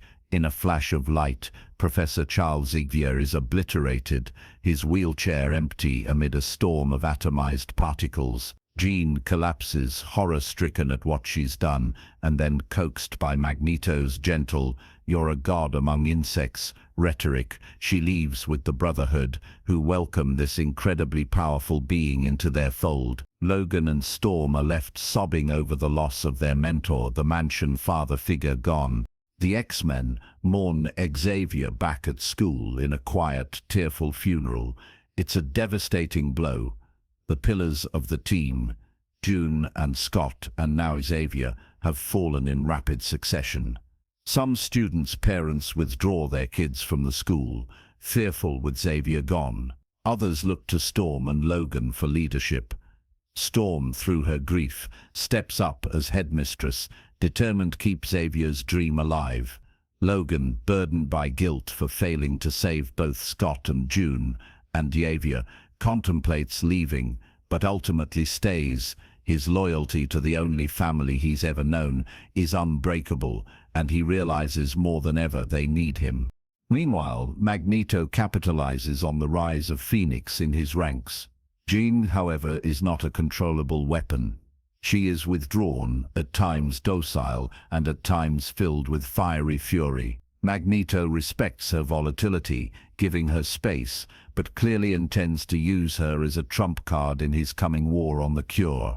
The Brotherhood rallies dozens of mutants disillusioned or angered by the Cure's existence, including lesser-known characters like Arclight, Multiple Man, etc. In a dramatic terrorist act, they attack the mobile convoy transporting the Cure, and Mystique is hit by a Cure dart while protecting Magneto, losing her blue form and powers, turning human. Magneto's reaction is cold. Seeing her now as one of them, he actually abandons Mystique, despite all her years of loyalty, a heartbreaking moment that shows Magneto's zealotry. Mystique, lying on the ground now in her normal human appearance, sheds a tear as Magneto leaves her behind. Even in heartbreak, she quietly exacts revenge by giving the authorities Magneto's whereabouts later. Magneto declares open war. He moves to strike the source of the Cure, Alcatraz Island, where Worthington Labs has its facility and where the mutant boy Jimmy Leach is kept. The Brotherhood amasses on the mainland, and Magneto, in a frightening spectacle, uses his powers to lift the Golden Gate Bridge from its moorings and extend it to Alcatraz, creating a path for his army to storm the facility. It's a scene of awe and dread, metal twisting, concrete breaking, as the bridge is repurposed as a warpath under the twilight sky. The X-Men, though few, prepare to defend the Cure facility and the innocent lives at stake. Despite their reduced team, they know they must stand in the way of Magneto's Brotherhood. Logan, Storm, Beast, Iceman, and Kitty Pryde suit up. In a moving moment in the X-Jet, Logan addresses them. "Look, I know we're not all here, but we stand together. X-Men, for each other." They vow to uphold Xavier's ideals. Rogue, feeling powerless to help and devastated by her inability to control her powers, decides to quietly slip away before the battle. She heads to get the Cure for herself, hoping to be able to touch and be useful, but in doing so she leaves the team at this crucial moment, a decision she struggles with. The final battle commences on Alcatraz Island. The Brotherhood charges, and the handful of X-Men steps forward to halt them.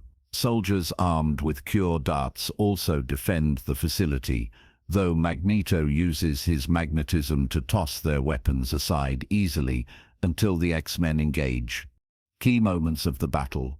Beast fights ferociously yet nobly, at one point injecting Magneto with the cure by feinting a blow, then jabbing a syringe into him.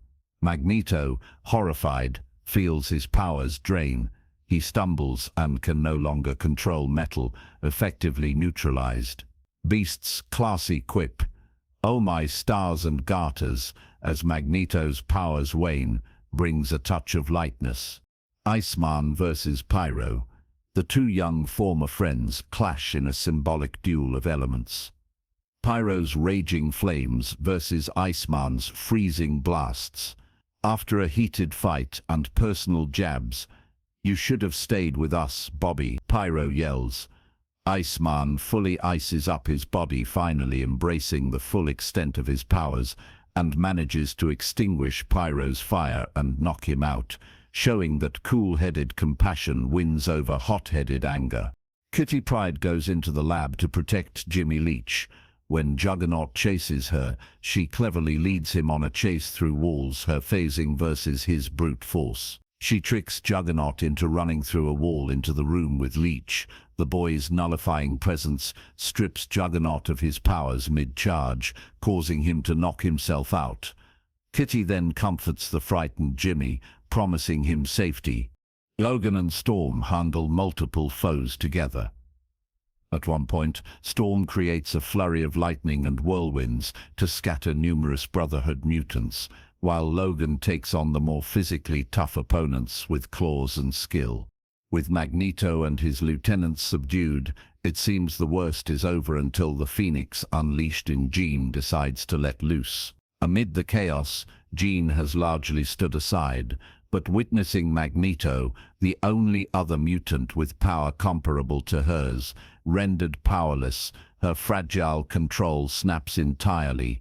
All the built-up anger, grief, and confusion in Jean detonates. She begins to disintegrate everything around her in a wide radius. Soldiers, Brotherhood mutants, equipment, all turn to dust in a red-orange telekinetic aura. The X-Men freeze, realizing this is a far greater threat than anything else. The only one who can approach is Logan, thanks to his healing factor, protecting him momentarily from disintegration. Logan calls out to Jean through the maelstrom. He tells her he loves her, that she can control this, that she is not alone. For a moment, Jean's face appears, anguished, pleading, "Kill me, save me." She can't stop Phoenix's destruction. Logan's regeneration struggles against the disintegration.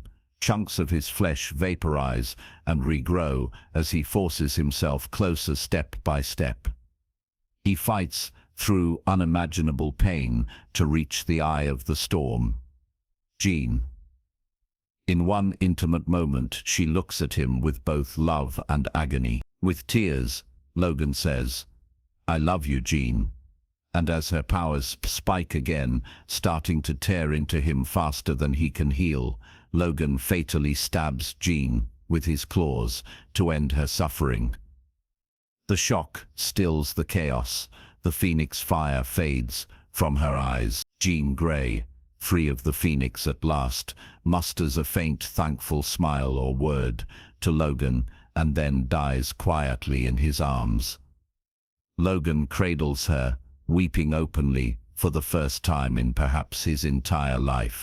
In the aftermath, the immediate crisis is over, but at great cost. Xavier gone, Scott gone, Jean gone. The cure still exists, but the lab is safe, and the Brotherhood defeated.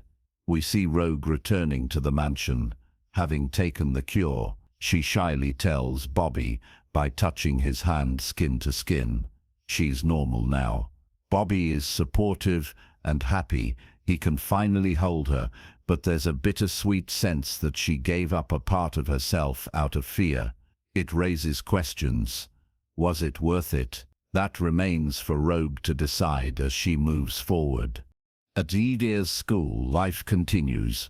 Storm becomes headmistress, and the school remains open to all mutants, with Beast occasionally visiting from his government duties. Logan stays too, now a seasoned teacher, though he bears deep scars on his heart. We catch a glimpse of Magneto in a park, now an old man seemingly as powerless as any human, playing chess alone. As he gestures at a metal chess piece, it wobbles just slightly, hinting that the cure's effect on him might not be permanent, a subtle sign that the struggle between humans and mutants isn't over, but merely on pause. Finally, in a quiet coda, Moira McTaggart, Xavier's colleague, checks on a brain-dead patient in a hospital, only to hear Professor Xavier's voice emanating from the patient, implying that Charles, as teased in an earlier ethics class scene, managed to transfer his consciousness at the moment of death. "Hello, Moira," the patient greets, leaving us with hope that Xavier's wisdom lives on. The last stand ends on a soft, reflective note. The X-Men have endured devastating losses and yet saved the world from annihilation. Their family has been fractured, but not broken. Those who remain hold the X-Men together, continuing the mission in honor of those they lost. In the quiet closing scene, Logan stands at the mansion grounds at twilight, gazing up as the school's sign now reads, "The Jean Grey School for Gifted Youngsters," renamed in her memory. Storm calls to the students to come inside as the night grows cool. Logan takes a last look at the horizon, where a phoenix-shaped flare of sunlight peeks through the clouds, and then turns back to join his family inside, keeping the flame of hope alive. Thus concludes the core trilogy of X-Men, a saga of love, sacrifice, and unity. Though many beloved members have passed on, their legacy lights the way for the future. As we drift away from this chapter, we know new beginnings await the X-Men in a changing world. The Wolverine. The story now turns to Logan once more, focusing on a solitary journey that takes place some years after the tumultuous events of The Last Stand. Logan has left the X-Men and the school behind for a time. It is 2013, and he is a drifter in the wilderness of the Canadian Yukon, living off the land, haunted by nightmares. His dreams are filled with John Grey's face, loving yet reproachful, because he was forced to end her life. Every night he relives that painful moment, and it torments his soul. As a result, Logan has vowed never to kill again. He carries his guilt like a heavy chain, and has even forsaken the Wolverine persona. He looks more wild now, unkempt hair, a heavy beard, more like a wounded animal than the fierce hero he once was. Logan's self-imposed exile is interrupted when he is found by Yukio, a sprightly Japanese mutant with bright red hair and the precognitive ability to foresee people's deaths. Yukio brings a message.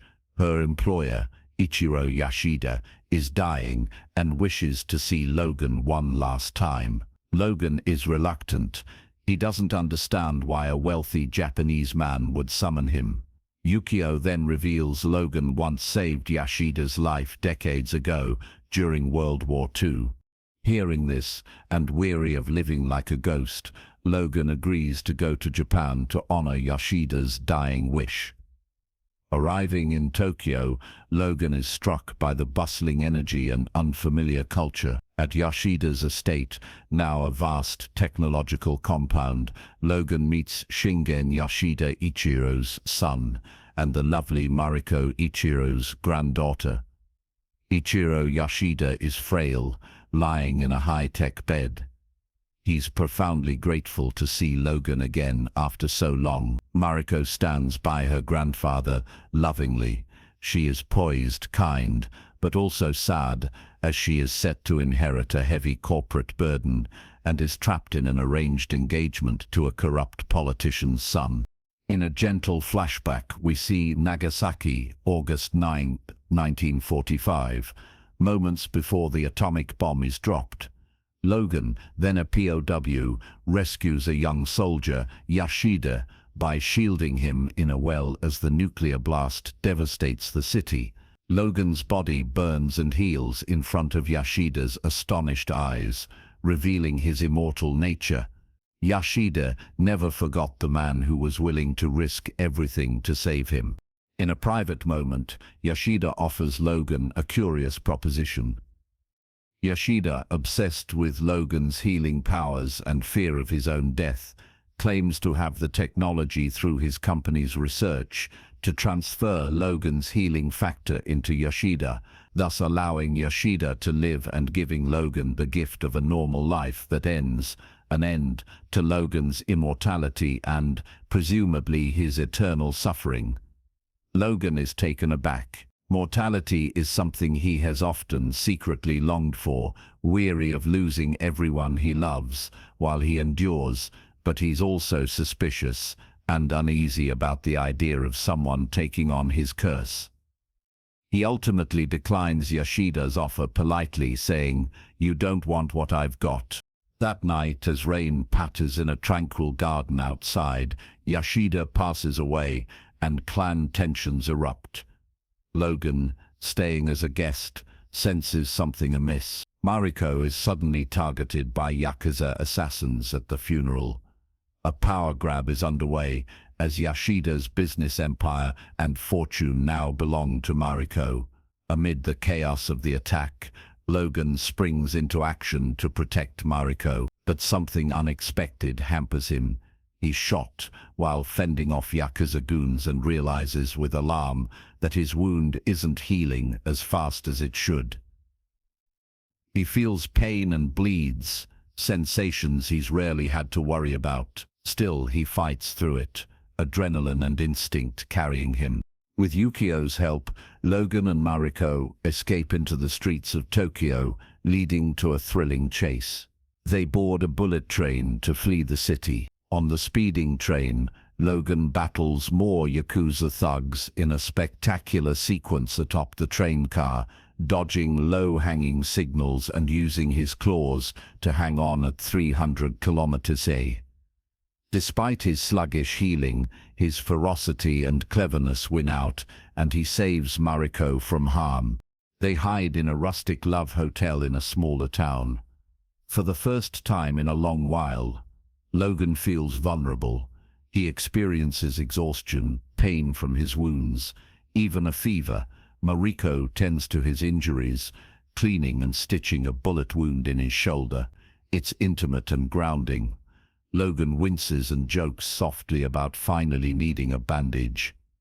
Mariko, grateful and intrigued by this stranger who has risked everything for her, starts to see the gentle warrior beneath Logan's gruff exterior. They bond over shared loneliness. Mariko speaks of her childhood, the burden of her family name, her arranged engagement she doesn't want. Logan opens up slightly about losing everyone he's cared about without detailing the X-Men. He speaks generally of friends and a woman I loved who died in his arms, hinting at Jean. In the serene setting of a local village that Mariko loves her mother's hometown, Logan and Mariko find a brief respite. We see them at a peaceful outdoor garden, Mariko teaching Logan a Japanese tradition of lighting a candle for the deceased to guide their spirits. Logan lights one for Jean, an act that brings him a small measure of peace, as Mariko holds his hand comfortingly. Their chemistry grows, and softly, naturally, romance blooms. One night, under gentle lantern light, they share a tender kiss and spend the night together, giving Logan a healing emotional connection he's been denying himself. However, this calm is shattered when Mariko is suddenly kidnapped by mercenaries under the direction of her corrupt fiancé and, as it turns out, her father Shingen. Logan, still weakened and now heart-wrenchingly worried for Mariko, confronts Dr. Green Viper, a mutant working for the Yoshida clan who is immune to toxins and also produces them. She reveals slyly that she poisoned Logan's system with a micro-robotic parasite attached to his heart when he first arrived. We see a flashback, her giving him a subtle kiss or injection while treating his wounds from a bar brawl Yukio found him in. This device has been suppressing his healing factor. Logan realizes to regain his strength, he must literally dig into his own body to remove the parasite. In a dramatic self-surgery scene, Logan, with Yukio's assistance and her tearful protestations, uses his claws to slice into his chest and reach his heart. The pain is excruciating, but he grabs and yanks out a small mechanical spider-like device attached to his heart. Instantly, his healing factor returns, his open chest wound closing before Yukio's amazed eyes. But for a moment, Logan almost dies on the operating table, having essentially stopped his own heart to get the device. In that moment, he has a vision of Jean, serene and inviting him to peace. He nearly gives in, wanting to be with her, but then the thought of Mariko, alive and needing him, pulls him back. His heart starts again with a gasp. Wolverine is back. Reinvigorated, Logan and Yukio go to rescue Mariko at Yashida's northern fortress, a research center built at the Yashida ancestral home. There, Logan faces a final gauntlet. Shingen, Mariko's father, confronts Logan in traditional samurai armor, wielding a gleaming katana. Shingen blames Logan for interfering in family affairs and corrupting Mariko's heart. In a brutal duel, Logan fights with claws against steel. Shingen is a master swordsman and even manages to wound Logan multiple times, but now Logan's healing factor is active, making him near unstoppable again. Eventually, Logan chooses to spare Shingen despite his treachery, but Yukio steps in when Shingen tries to strike Logan from behind, and Shingen is killed by his own venom.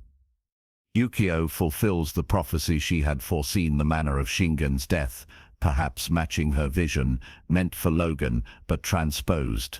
Finally, Logan enters an underground lab, where Mariko is held. To his shock, he finds Ichiro Yashida alive, not dead as believed.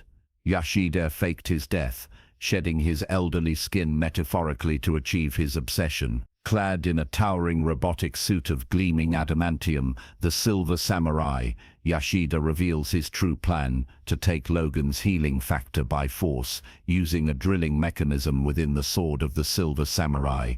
He sees it as taking what was offered. Logan's refusal didn't deter him. Viper is there aiding him, though she's eventually defeated by Mariko's cleverness. Mariko uses a venom-dipped arrow to neutralize Viper. Mariko, witnessing Logan in mortal peril, finds within herself the courage her grandfather lacked. She refuses to let someone she loves suffer. She grabs one of Logan's severed adamantium claws from the ground and stabs Yashida in the head-neck area from behind the suit, breaking the connection. This distracts Yashida enough for Logan to recover slightly. Reinvigorated by Mariko's determination, Logan's healing powers surging back, he regrows his bone claws where the metal was cut away. With a primal roar, he unleashes these bone claws and strikes Yashida decisively. He tears the old man out of the armor and in a poignant moment holds Yashida as he dies. Yashida, reverting to his aged self, weakly says he only wanted to free Logan and himself. Logan, with empathy in his eyes despite everything, says, "You asked me to be a soldier once. You tried to make me a killer again, but I'm going to choose my own path." Yashida closes his eyes for the last time, finally learning that mortality and honor can coexist. A fierce battle ensues. Logan versus the Silver Samurai. The samurai's heated adamantium blade can even slice Logan's adamantium claws. In a dramatic moment, two of Logan's claws are severed. Yashida then starts extracting Logan's life force through the exposed bone in his claws. We see Logan aging, withering as energy transfers into Yoshida, who begins to rejuvenate within the suit. Logan cries out in agony, pinned and being drained of the very thing that has defined his cursed life. With the threat over, Logan collapses, exhausted. In the sunrise outside the ruined compound, Mariko cradles Logan, echoing how he once cradled Jean. But this time, the woman he holds is alive, and the love budding between them offers him comfort instead of regret. Mariko tenderly tells Logan that her grandfather's will named her CEO of Yoshida Industries. Her burden now is heavy, but she feels ready. She asks Logan to stay by her side. He's become her trusted protector and beloved. Logan, though deeply caring for Mariko, has realized through this journey that he can't run from who he is or the ghosts that haunt him. He tells her he must go, not because he doesn't love her, but because his road isn't done. Mariko, with a tear and a soft smile, accepts this, thanking him for showing her true honor and love. They share a gentle farewell kiss at the airport, promising that this isn't goodbye forever. Logan boards a plane, leaving Japan, a changed man. He has finally let go of the nagging ghost of Jean. In his dreams, now she appears smiling, telling him he's forgiven and that he must live. He has regained a sense of purpose and inner peace. As he flies off, Yukio by his side, she happily declares herself Logan's self-proclaimed bodyguard now, and he doesn't protest. Logan looks out the window at the land of the rising sun. He came to Japan broken, seeking death, and leaves having rediscovered the value of life and love. The film ends quietly with Logan and Yukio discussing where they should head next. Anywhere in the world, Logan says with a hint of a smile, implying he's finally open to tomorrow. Yet, just as we settle, a mid-credits scene finds Logan 2 years later arriving back in the USA and encountering a surprising duo at the airport. Magneto, with his powers mysteriously restored, and a very much alive Professor Xavier in a new body but recognizable voice and mind. They warn Logan of a new threat approaching, hinting at what's to come with mutant kind's future. Logan is astonished and whispers, "How?" to Xavier, who just kindly says, "As I told you once before, Logan, you're not the only one with gifts." Logan's eyes sharpen with resolve. X-Men, Days of Future Past. The tale now spans 2 time periods, a dark future and a pivotal past, weaving them together in a story of hope regained. Days of Future Past acts as a bridge between the X-Men we knew and a new possibility, gently rewriting fate for our beloved characters. The future year 2023, the world has become a grim, near-apocalyptic place for mutants and humans alike. Giant, formidable robots called Sentinels hunt mutants with merciless efficiency, and even humans who help mutants are targeted. We see a ruined cityscape, skies darkened by constant patrols. The X-Men are no longer public heroes, but survivors on the run, living in shadows. In this desolate future, a small band of X-Men remains. Kitty Pryde, Iceman, Storm, Colossus, along with newcomers Bishop, Warpath, Sunspot, Blink, and under their protection, the 2 elder statesmen who somehow are still alive, Professor Xavier and Magneto, reunited by necessity. They have set aside past differences completely, working together as old friends for the sake of mutant kind's last stand. Xavier, restored in a new body but with his same mind and even paralyzed form, explained subtly by his telepathic transfer and some technology, leads with wisdom. Magneto, with his powers returned, lends his fierce might. The Sentinels are nearly indestructible. They adapt to mutants' powers, a terrifying evolution derived from Mystique's DNA. We learn that back in 1973, Mystique's capture led scientists to unlock shape-shifting traits to imbue Sentinels with adaptive abilities. Thus, no mutant power works for long against them. One by one, we witness in an opening fight some of our heroes fall, Blink's portals used desperately to delay. Sunspot's flames and Iceman's ice snuffed out as Sentinels slay them. It's a heartbreaking and intense sequence, but suddenly, time itself reverses a few moments to before the Sentinels attacked. How? Kitty Pryde, using her phasing in a new way, has sent Bishop's consciousness back in time a few minutes to warn them. They avoid that battle altogether, escaping before it begins. This is how they survive, by evading battles using short time travel alerts. Professor X and Magneto have devised a bold plan to stop this nightmare at its source. They gather the remaining X-Men in a safe hideout, perhaps a monastery in the mountains in China. Charles reveals that the pivotal moment leading to this future was Mystique's assassination of Dr. Bolivar Trask, the Sentinel program's creator in 1973.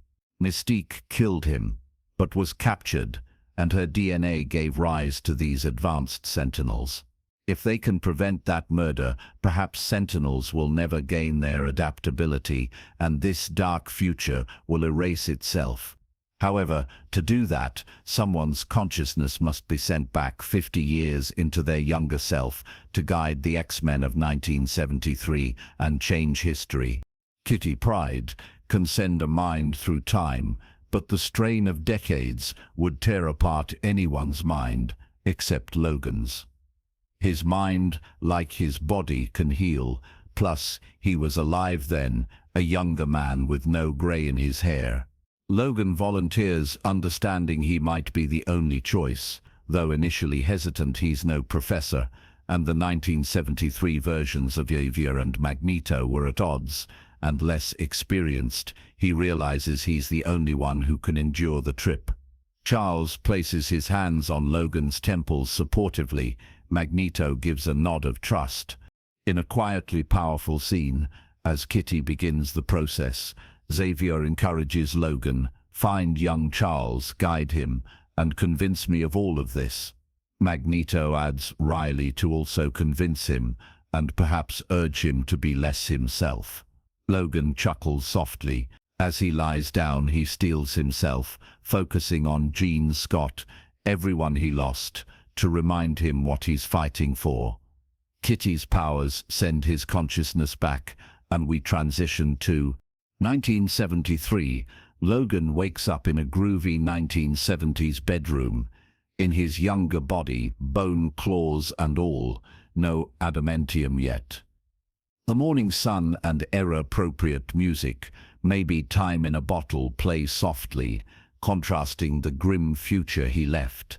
He's disoriented by the bright colors and by the fact that someone, a mobster's daughter perhaps, is in bed with him from the night before. When thugs bust in demanding answers, we see a familiar comedic edge.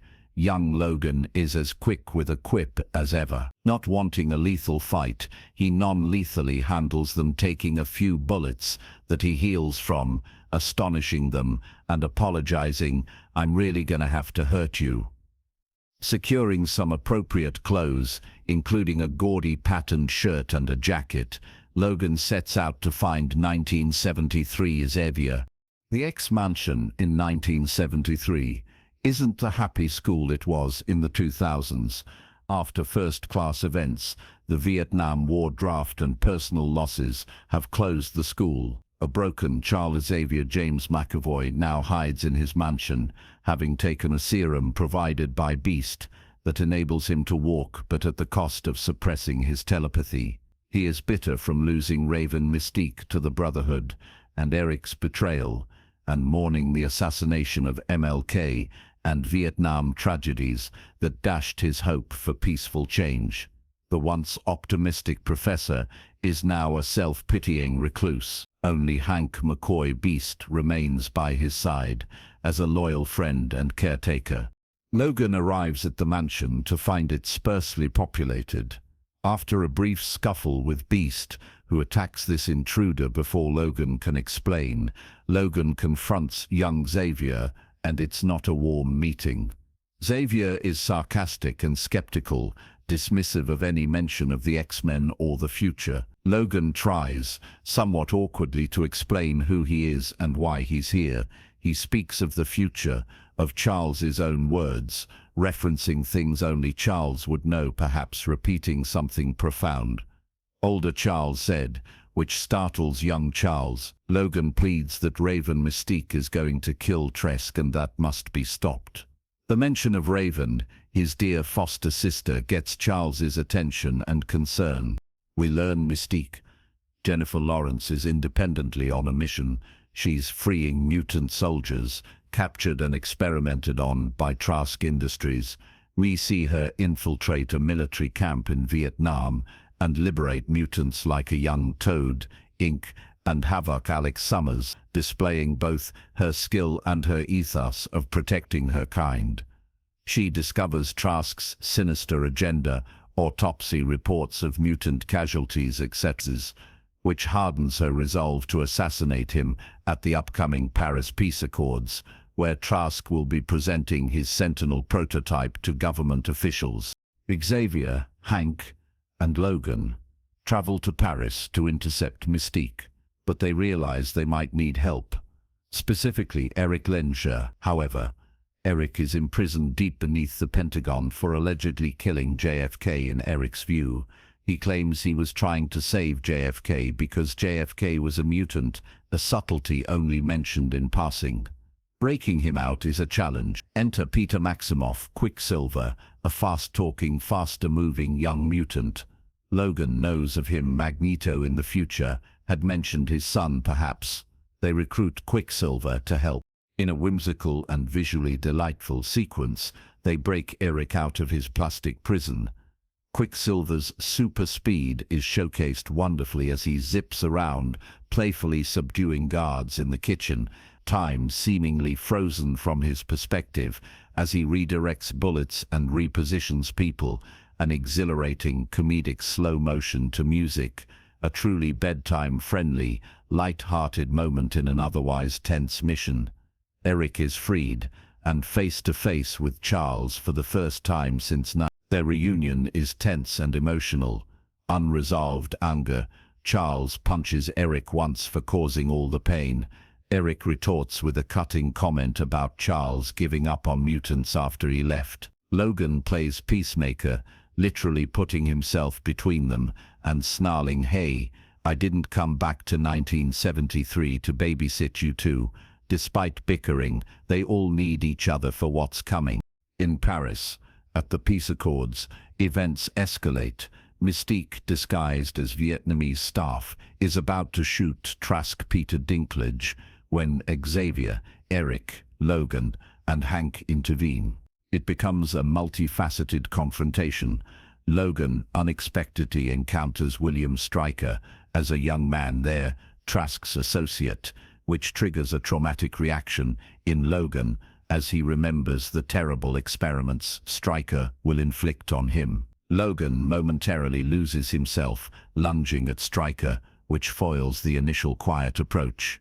Mystique sees Eric, Charles, Logan, all together, which astonishes her. A fight breaks out. Hank goes beast mode to tackle guards. Eric tries to kill Mystique to prevent the future Sentinel threat, calculating that her death now is better than mutant extinction. Later, Charles fights to protect Raven from Eric, desperately wanting to save rather than sacrifice her. In the chaos, Trask is saved, but the world sees mutants in action on live television.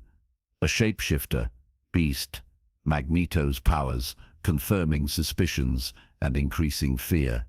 Mystique flees, wounded in the leg by Magneto's bullet.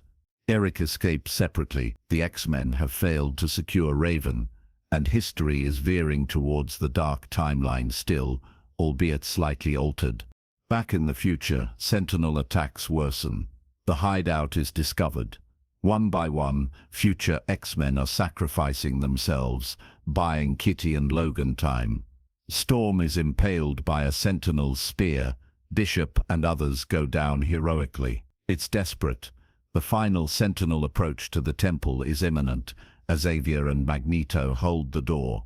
In 1973, Xavier is deeply shaken by seeing the future consequences of his and Eric's actions. On the flight back, a low moment. Young Charles feels hopeless. He's lost Raven, lost his dream. He can't even use his telepathy while on the serum, which he's grown addicted to because it allows him to walk and dulls his mental pain. Logan, needing Charles to be the leader he's meant to be, has a heartfelt conversation with him. The pivotal moment comes when Logan says something like, "You're right, you don't truly understand what you've lost because you haven't fought for it yet. But you will.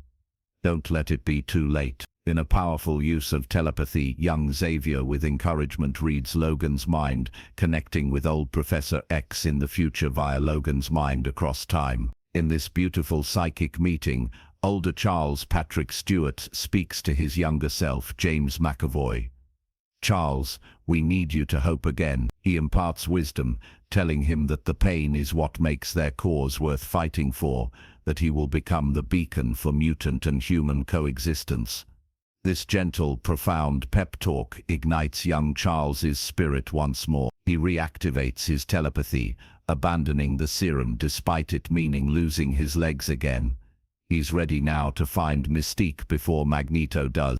Using Cerebro dusting it off in the mansion, Charles locates Mystique in Washington, D.C., where President Nixon is unveiling Trusk's Sentinel program on the White House lawn as a show of strength after Paris. Everything converges in D.C. Magneto has taken control of the prototype Sentinels by lacing their polymer bodies with metal, sneaking metal into them, and in a dramatic sequence, he uses the RFK Stadium he's levitated as a barricade around the White House. He aims to kill Trusk and perhaps Nixon, ensuring the Sentinel program never proceeds, but ironically by doing so, he might ensure a worse outcome. Mystique, disguised as a Secret Service agent, infiltrates the crowd, bent on killing Trask as well.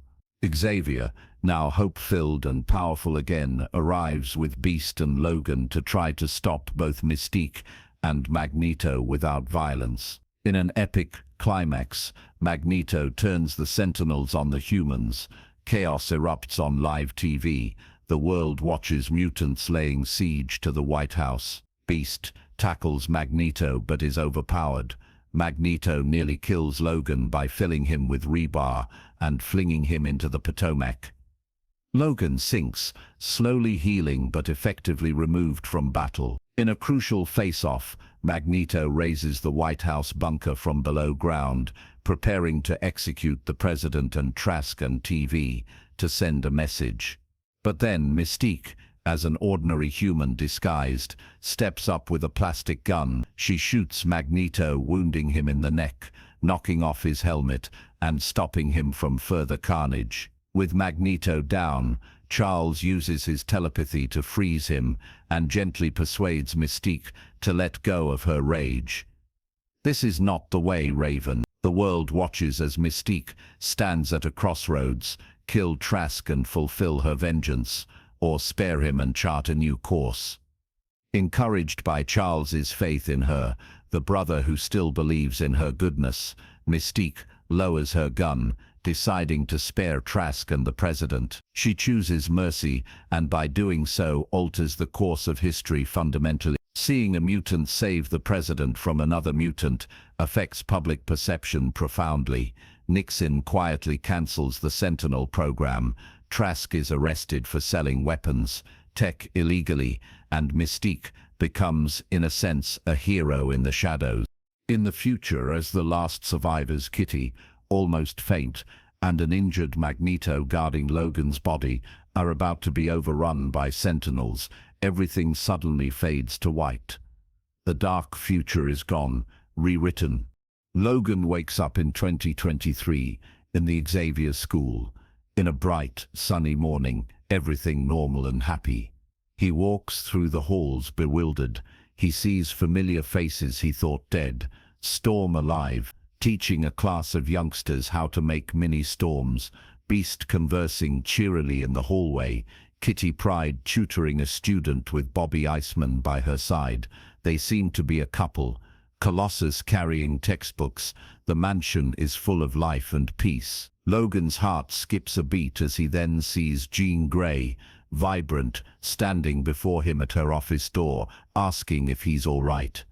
Overwhelmed, he approaches her tenderly, so grateful to see her alive he can barely speak. Then, from around the corner, Scott Summers' Cyclops playfully warns Logan to keep his hands off his girl. Logan turns and sees Scott alive, visa and all, smirking, a sight that would have made the old Logan bristle, but now fills him with joy. Logan realizes that his mission succeeded, the timeline is healed, his friends live, he has tears in his eyes as he responds to Scott with a laugh. "It's good to see you, Scott." Scott and Jean exchange a puzzled glance at Logan's unusually warm demeanor. Finally, Logan finds Xavier, older Patrick Stewart, in his wheelchair in his office. Charles immediately notices something is different about Logan. Logan carefully asks, "Charles, what's the last thing you remember?" But Charles already knows, seeing Logan's mind as one he hasn't encountered in decades. "Welcome back, Logan," he says gently, showing that he perceives that Logan is the time traveler with memories of the old timeline. Logan smiles deeply, feeling at home. Thus, the future is bright. The X-Men we love are alive and together, and the dire Sentinel future has been averted by the smallest of mercies and the coming together of friends.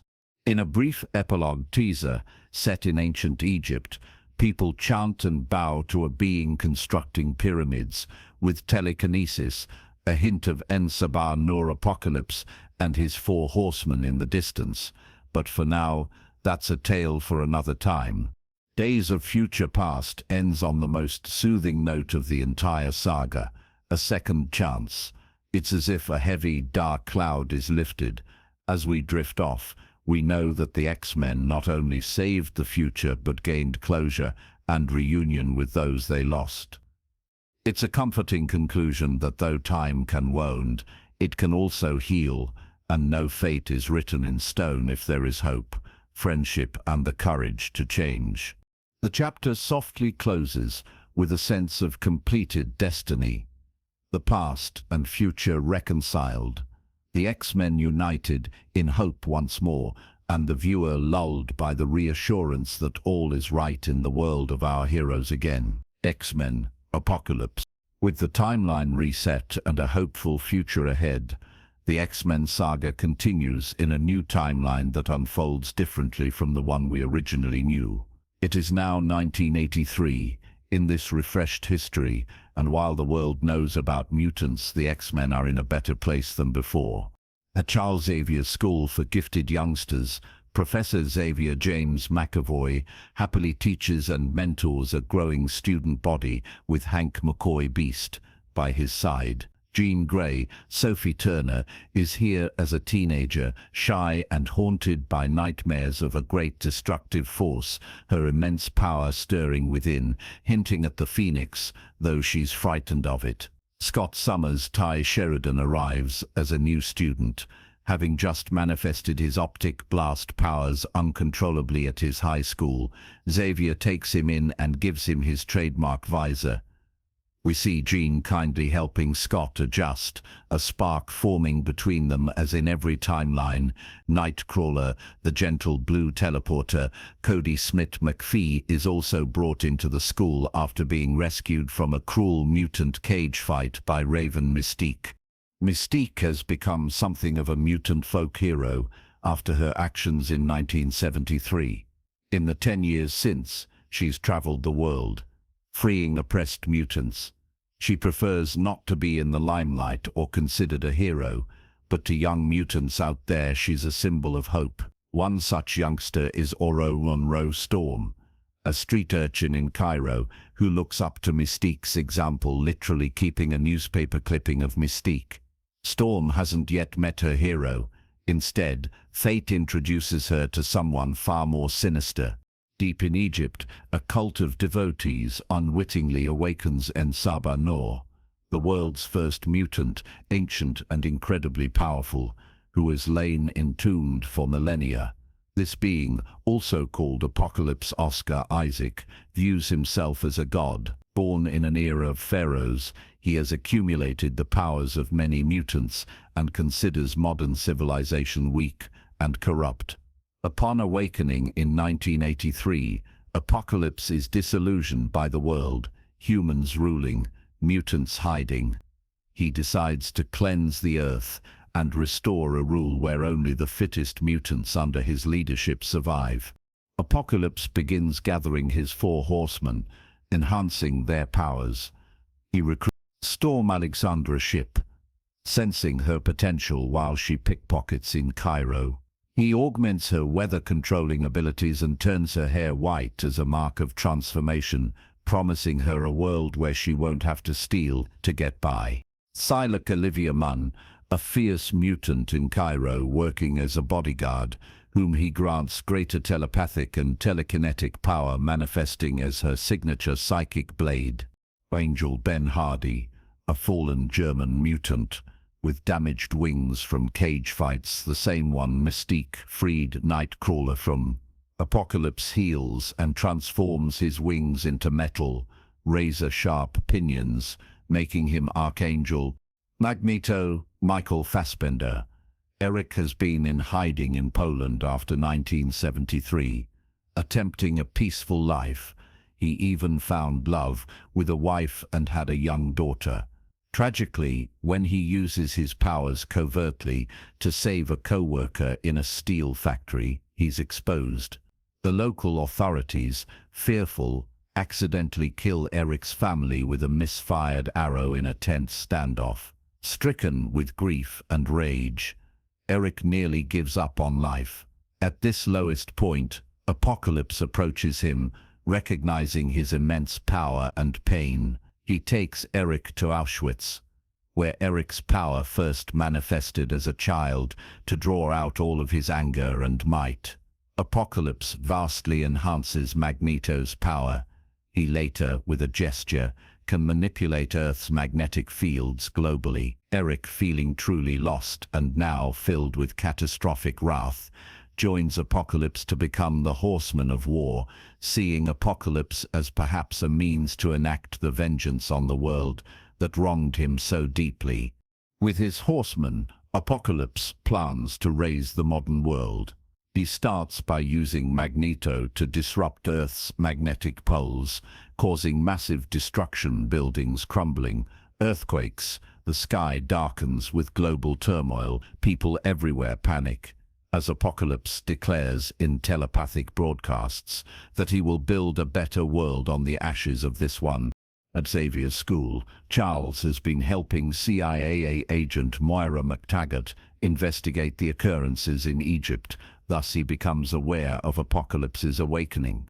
When Apocalypse extends his consciousness to send his message, he also briefly connects to Charles and senses Charles's tremendous telepathic power.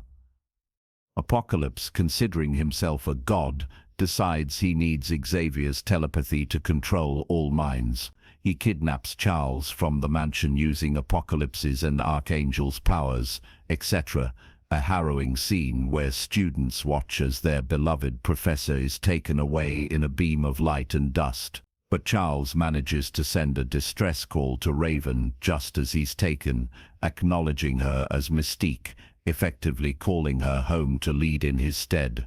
Mystique arrives at the mansion, greeted with awe by students who've seen her heroism. She finds Beast, who is tending to the shaken students, and together they realize they must act. Though Mystique has been working alone for years, she embraces the role of a teacher leader in this crisis, knowing it's what Charles would want.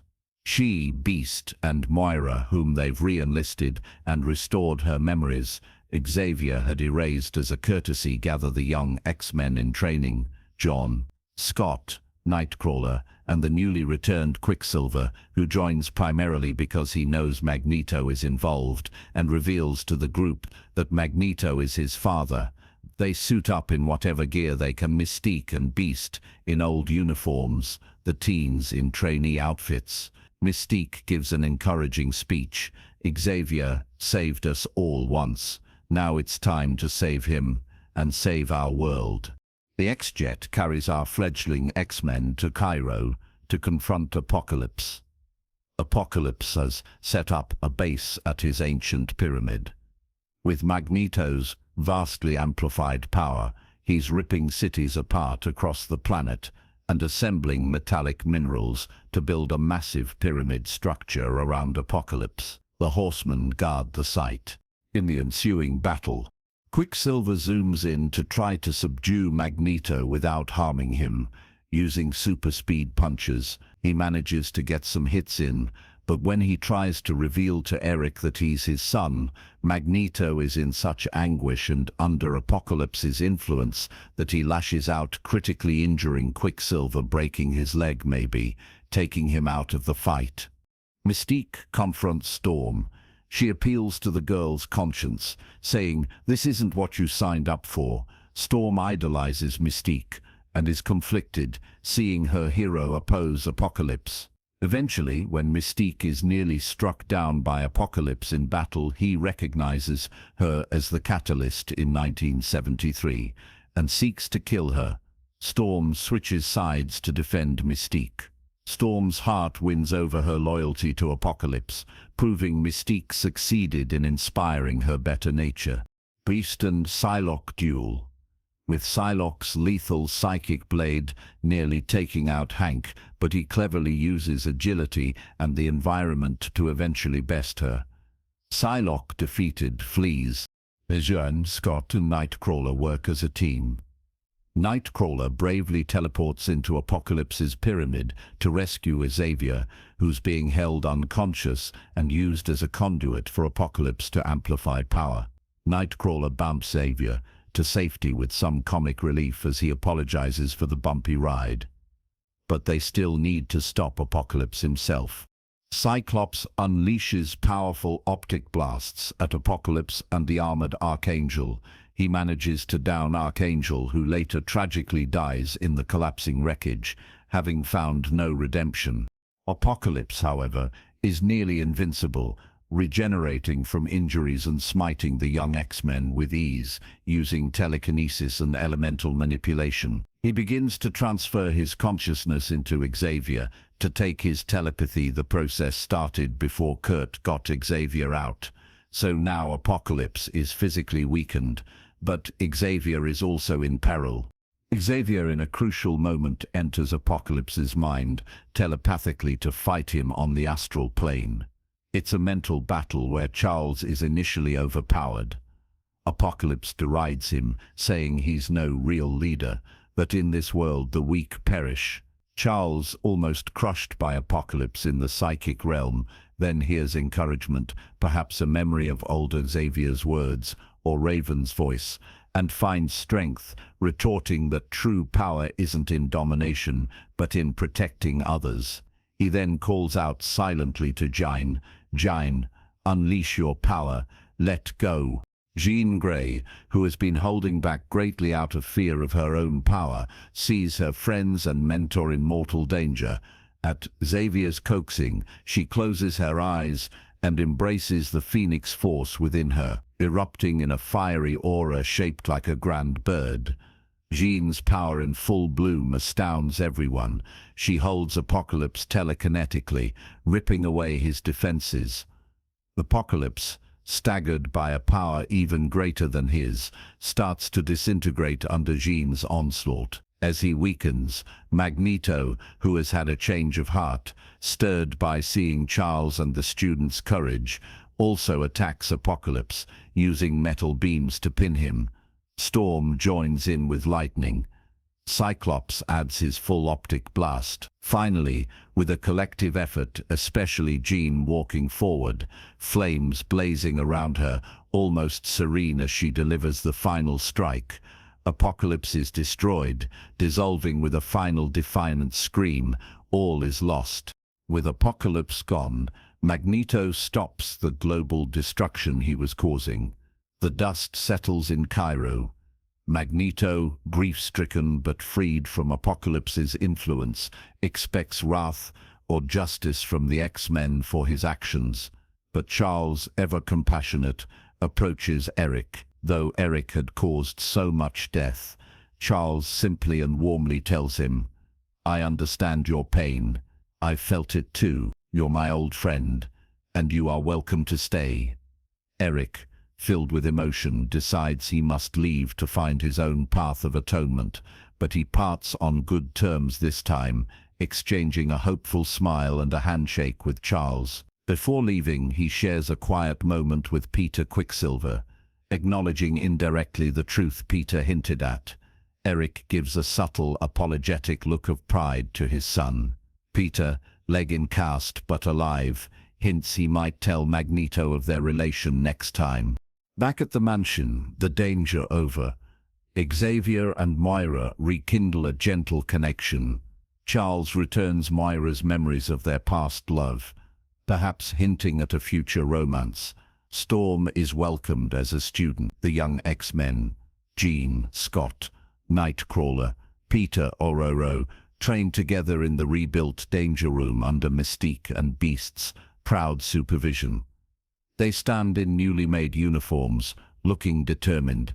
Xavier watches with hope from above as they face a simulated Sentinel in training. He and Mystique exchange a nod. The X-Men are now truly reformed for this new era. The film ends with Charles and Eric playing a game of chess at the mansion grounds, just like old times, indicating that Magneto may visit from time to time on peaceful terms. They discuss the future. Eric says the world has taken a new turn, thanks to the X-Men. Charles asks what Eric will do. Eric smiles humbly. "Who knows? Something good, I hope." They say farewell for now, like friends who will meet again. As Eric leaves, Xavier turns to see his students, the new X-Men, banded together, ready to defend a world that once feared them. He couldn't be prouder. X-Men, Apocalypse closes as we drift into a calm sense of closure for this chapter. The first mutant is defeated by the combined heart of many mutants. The rift between Xavier and Magneto is for now healed, and the next generation of X-Men is ready to carry on the dream. We feel that after so much struggle, the X-Men have earned a period of peace and the warm camaraderie of family. This chapter ends with the gentle reassurance that even Apocalypse was not the end, but rather a new beginning for our heroes. The X-Men stand united and strong, a comforting image as we near the end of our saga. X-Men, Dark Phoenix. It is now 1992 in the revised timeline, nearly a decade after the victory over Apocalypse. The X-Men have become beloved public heroes. Charles Xavier's dream is seemingly working. Mutants are not only accepted but celebrated. The president even has a direct phone line to Xavier for emergencies. The team Mystique Raven, Beast Hank, Cyclops Scott, John Grey, Storm Ororo, Nightcrawler Kurt, and Quicksilver Peter is experienced and close-knit, having undertaken many missions to help humanity. Logan is notably absent, presumably off on his own path at this time. Perhaps in this timeline he hasn't rejoined yet. The story focuses on the first-class team. In the opening, the X-Men undertake a daring space rescue. The space shuttle Endeavour is crippled by a strange solar flare-like phenomenon. The world watches as the X-Men leap into action. They fly the X-Jet into Space Beast, having upgraded it to be space-worthy. It's a thrilling, upbeat sequence showing each member's talents. Nightcrawler bamps into the shuttle with Quicksilver to evacuate astronauts. Storm uses her powers to cool the shuttle's overheating components. Cyclops steadying the jet with optic blasts as needed. Mystique coordinating calmly. As they save the crew, a second wave of mysterious cosmic energy appears, heading for the shuttle. Realizing the pilot is still on board, Jean volunteers to secure the shuttle while the last astronaut is taken out. Charles hesitates. Jean is like a daughter, and he senses unusual readings from this cosmic force, but Jean insists she can do it. They return as heroes. There's a scene at the mansion celebrating their success. But subtle cracks show. Raven Mystique is concerned that Xavier is pushing the team too much to maintain their public hero status. She even remarks pointedly to Charles, "We're not your trophies, and by the way, the women are always saving the men around here. You might consider changing the name to X-Women." Charles, who has developed a bit of an ego with all the accolades, brushes off her concerns, which causes Raven to contemplate her future with the team. Jean, meanwhile, starts experiencing troubling changes. Her powers are magnified beyond control. She accidentally causes objects to levitate at night, hears voices, and her emotions swing. Charles tries to quietly help by putting mental blocks, but the Phoenix force inside her begins to undo the psychic barriers Charles had long ago placed regarding the trauma of her childhood. In this timeline, as in original, young Jean caused a car accident that killed her mother, and Charles had helped her forget the pain. These memories flood back, overwhelming Jean with guilt and confusion. Feeling betrayed that Charles hid the truth of her past, and overwhelmed by the new power surging inside her, Jean grows distant. The X-Men watch, in alarm from the jet, as Jean holds the shuttle together with telekinesis, ensuring Nightcrawler can teleport in and grab the pilot. The moment the last astronaut is safe, the energy wave, a stunning, otherworldly cosmic phoenix force, engulfs the shuttle and thus Jean completely. Jean starts to scream, but then eerily absorbs the energy. Her eyes glow fiery orange, and then it's over. The cosmic cloud dissipates into her. The shuttle is saved but in tatters. Kurt bumps out with Jean just as the shuttle fragments. Jean is unconscious but alive, seemingly unharmed to everyone's relief. At the same time, a group of alien beings, the Debari, led by Vuk Jessica Chastain, arrive on Earth, having tracked the cosmic force Phoenix that destroyed their planet. They take human forms. Vuk seeks to manipulate Jean to either extract the Phoenix force or use Jean's power for their own ends of terraforming Earth into their new home. Jean loses control at the mansion in a moment of emotional overload, unintentionally injuring Quicksilver and knocking out Mystique with a telekinetic burst. Horrified at herself, Jean flees the school seeking answers about her past. She travels to her childhood hometown and finds her estranged father, discovering that he didn't want her after her mother's death, which Charles had kept from her. This emotional confrontation escalates when Xavier, Mystique, Beast, and the team arrive to bring her home. Jean feels cornered. The X-Men confront her at her childhood home.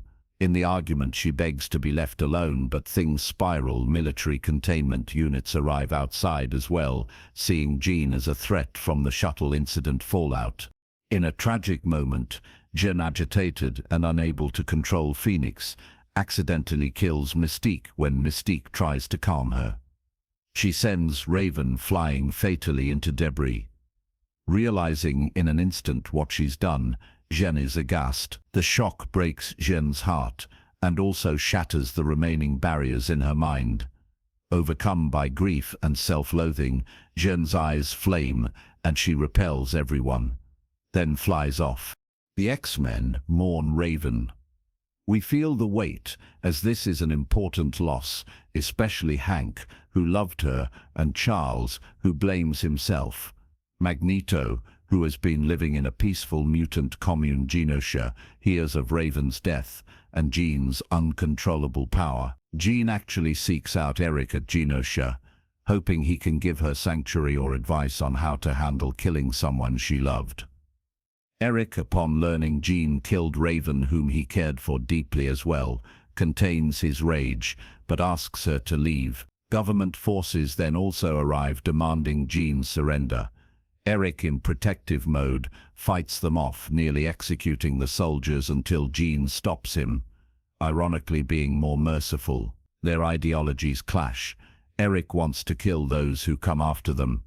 Jean sees that as wrong, especially after her own devastating mistake. Sensing Magneto might become an obstacle or influence she doesn't want, Jean leaves. Back at the mansion, Beast and Magneto, both full of grief and anger over Mystique, plan to kill Jean to prevent further catastrophe, seeing it as perhaps a necessary evil.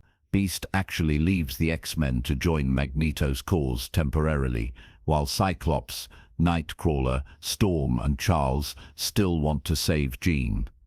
This creates two factions, one led by Xavier aiming to save Jean's soul, and one led by Eric aiming to stop her permanently. The alien Vuk finds Jean at her lowest and plays on her pain, promising understanding and teaching about the Phoenix Force. Vuk tries to convince Jean that her power is pure, not something to fear, and that Charles is the villain for holding her back. Lonely and lost, Jean goes with Vuk, gradually succumbing to Phoenix's influence and Vuk's manipulations. The final showdown occurs in New York, at the headquarters of the aliens, who pose as some government officials. Jean is there with Vuk, who begins to draw the Phoenix Force out of Jean, into herself, not telling Jean that this will likely kill her. Xavier's team arrives, so does Magneto's group. There's a spectacular battle on the New York train after they all get captured by military using mutant-suppressing collars because the government sees chaos and intervenes. The X-Men and Magneto's group end up uniting against the aliens when the Daibari reveal themselves and attack the train to get to Jean. In tight train cars, we see creative teamwork. Nightcrawler teleports guards and mutants out of harm. Cyclops blasts alien shapeshifters. Storm electrifies others. Magneto uses debris to impale aliens, even saving Beast at one point, showing he doesn't blame Hank. And Quicksilver, injured earlier, sits out, but others step up. Xavier manages to get his collar off with help from Cyclops and pleads with a partially conscious Jean inside the train, helping her fight Vic's psychic hold. In the aftermath, the US government shuts down mutant response units, realizing the X-Men saved the day. At Xavier's school is renamed the Jean Grey School for Gifted Youngsters, honoring Jean's memory similar to the original timeline's tribute. Scott, Aurora, Kurt, Hank, and the students continue, heartbroken but proud. Hank assumes position as headmaster, as Xavier decides to step away for a while, emotionally drained by losing another student. In a touching closing scene in Paris, Xavier meets Magneto at a cafe, echoing the chess scene from the end of Last Stand timeline. Magneto offers Charles a game of chess, symbolically showing that despite all, their friendship endures. As they set the pieces, Charles senses something and he gazes upward, high in the atmosphere. A fiery phoenix raptor effect shimmers for a moment, suggesting Jean's not truly gone but now a cosmic entity of pure thought and power. Ultimately, at the train wreck site, the aliens seem overwhelming in number. But Jean, now fully awakened again as Dark Phoenix, decides to protect her family, the X-Men, from the aliens. She stops Vuk from killing Xavier, forgiving Charles for his mistakes as he apologizes sincerely. Jean ascends, glowing with power, and in an awe-inspiring display, she annihilates the alien forces, dusting them to atoms. Vuk tries to absorb Jean's whole power, but Jean then unleashes her full might, destroying Vuk in a burst of cosmic fire. In doing so, Jean sacrifices herself by expending so much power, she vanishes into a brilliant phoenix-shaped flash across the sky. The saga of Dark Phoenix concludes softly with hope mixed with melancholy. The X-Men have endured loss again, but on their own terms. Jean saved them, and the world by embracing her true self. The final image of that phoenix in the sky assures us that Jean Grey's spirit will always shine to guide the X-Men. This chapter gently ends the X-Men's prequel saga, with the team ready to move forward into an unknown future, having proven that love and unity can triumph over even the most tumultuous personal storms. We drift to sleep, knowing the X-Men's legacy is secure and their brightest days may still lie ahead in the tapestry of the multiverse. Now, let's shift gears to a very different kind of X story, one that is raucous, irreverent, and surprisingly heartfelt. It's time to meet Wade Wilson, aka Deadpool, and though his adventures carry a wildly different tone, they're part of the X-Men universe too, providing humor and heart in equal measure. Wade Wilson Ryan Reynolds is not your typical hero. As the film begins in what feels like 2016 present day, Wade is a talkative, wise-cracking mercenary for hire in New York City, doing small-time jobs like scaring off stalkers for teenage girls. He's crude but charming in a scruffy way, with a hidden kindness beneath his snark. Narrating in a playful fourth-wall-breaking manner, Wade leads us through his tale. Wade's life takes a turn when he meets Vanessa Carlisle, Marina Baccarin, a sharp-witted escort. Their romance blooms in a lightning montage of dark humor and genuine sweetness. They compete over who had the worst childhood. They spend holidays together in funny adult situations, and they fall deeply in love. It's irreverent yet tender. Two oddballs who find perfect companionship in each other. Wade, usually not one for sentiment, even wonders about proposing.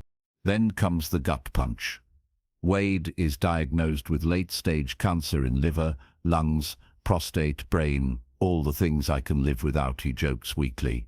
Vanessa is devastated, but determined to stay by his side. Wade, not wanting to put her through watching him die, is racked with anxiety and despair behind his jokes. Out of the blue, Wade is approached by a mysterious recruiter who offers a chance at a cure via a secret experimental program that not only treats cancer, but potentially gives extraordinary abilities. Desperate to have more time with Vanessa, Wade eventually slips away one night and agrees to the procedure. He is taken to a grim laboratory run by Ed Skrein, a mutant whose real name is Francis. He feels no pain and has super strength, and his sidekick Angel Dust Gina Carano, a formidable woman with enhanced strength. They subject Wade to excruciating tortures intended to awaken any latent mutant genes. Injections, beatings, near-death experiences. Wade keeps his humor through the pain, mocking Ajax especially, leading to the ongoing gag that he refuses to call Francis by his chosen name, driving Ajax furious. Finally, Wade's mutation activates an accelerated healing factor, ironically like Wolverine's, that indeed cures his cancer, but horribly disfigures his skin in the process, tumorous, scarred flesh over all of him. When Wade quips that Ajax must fix his now monstrous face, Ajax cruelly reveals he never intended to make Wade a hero. This workshop creates super slaves to be sold. He even quips that the now unkillable Wade will spend life as a hideous experiment. Enraged, Wade fights Ajax but is subdued and left in a chamber that intensifies oxygen and oven torture. In a dramatic escape, Wade causes an explosion that burns the lab down. Ajax and Angel Dust survive. Wade is left for dead in the rubble, but his healing powers bring him back, though with extensive burns adding to his disfigurement. Wade doesn't return to Vanessa, convinced she'll never accept his scarred appearance. Here's where our sad, funny hero reinvents himself as Deadpool, using a red suit to hide the blood from his enemies. And because it's pretty darn cool and armed with guns, katanas and endless wisecracks, he sets out to hunt down Ajax and force him to fix his face, believing Ajax might know a way. We then catch up to present-day timeline after these flashbacks. Deadpool is in the middle of a highway fight, which the film opened on. He slaughters a convoy of Ajax's men in a highly stylized comedic action sequence. He breaks the fourth wall, joking with the audience about lazy writing and gratuitous violence, yet all the while he is driven by pain and purpose underneath. During this freeway battle, we get an X-Men crossover. Colossus, the big steel-skinned, gentle Russian and Negasonic, teenage warhead, a moody teen who can detonate explosive blasts, arrive to intervene. They've been trying to recruit Deadpool for the X-Men, or at least curb his messy vigilantism. Deadpool's irreverence bounces hilariously off Colossus's earnest moral appeals and Negasonic's sardonic silence. Deadpool ends up causing Ajax to crash and confronts him, but when Ajax reveals he has no cure for Wade's disfigurement, Deadpool loses focus enough for Ajax to escape. Colossus handcuffs Deadpool, trying to take him to Professor X, but Deadpool, in cartoonish fashion, cuts off his own hand, knowing it will grow back later to slip away, leaving the baffled Colossus behind. This sets a comedic dynamic. The X-Men, or at least these two, see Deadpool as a potential friend gone awry. Wade sees them as shiny goody two-shoes, though he's not entirely dismissive of the idea of heroism. Ajax, furious at Wade, discovers Wade's identity and targets Vanessa to hurt him.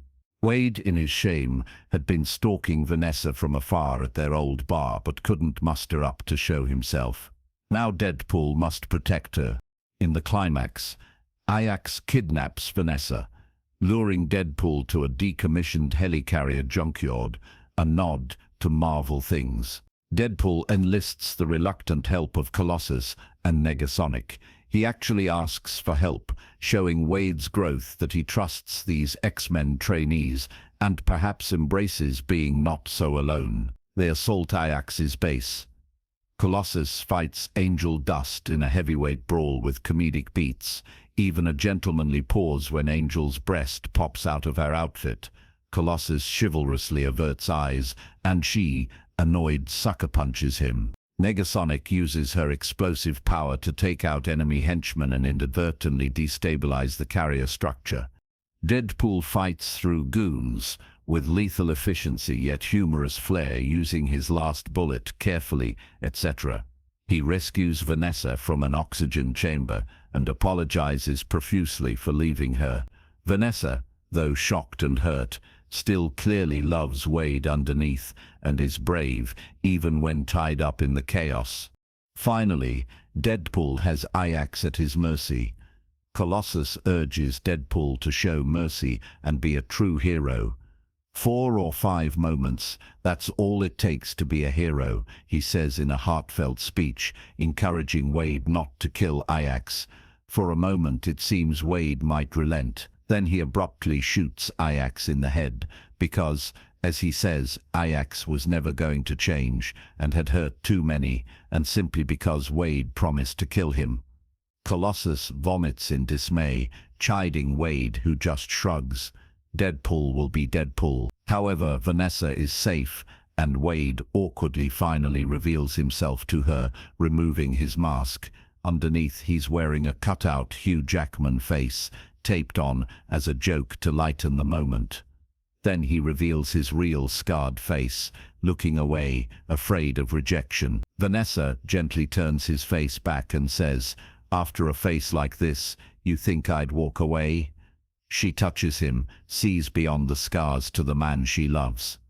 They reconcile in a sweet kiss with Wham's Careless Whisper playing, a song special to them. Deadpool humorously remarks, "And that, dear friends, is the start of a beautiful superhero franchise." The movie ends on a comedic high note.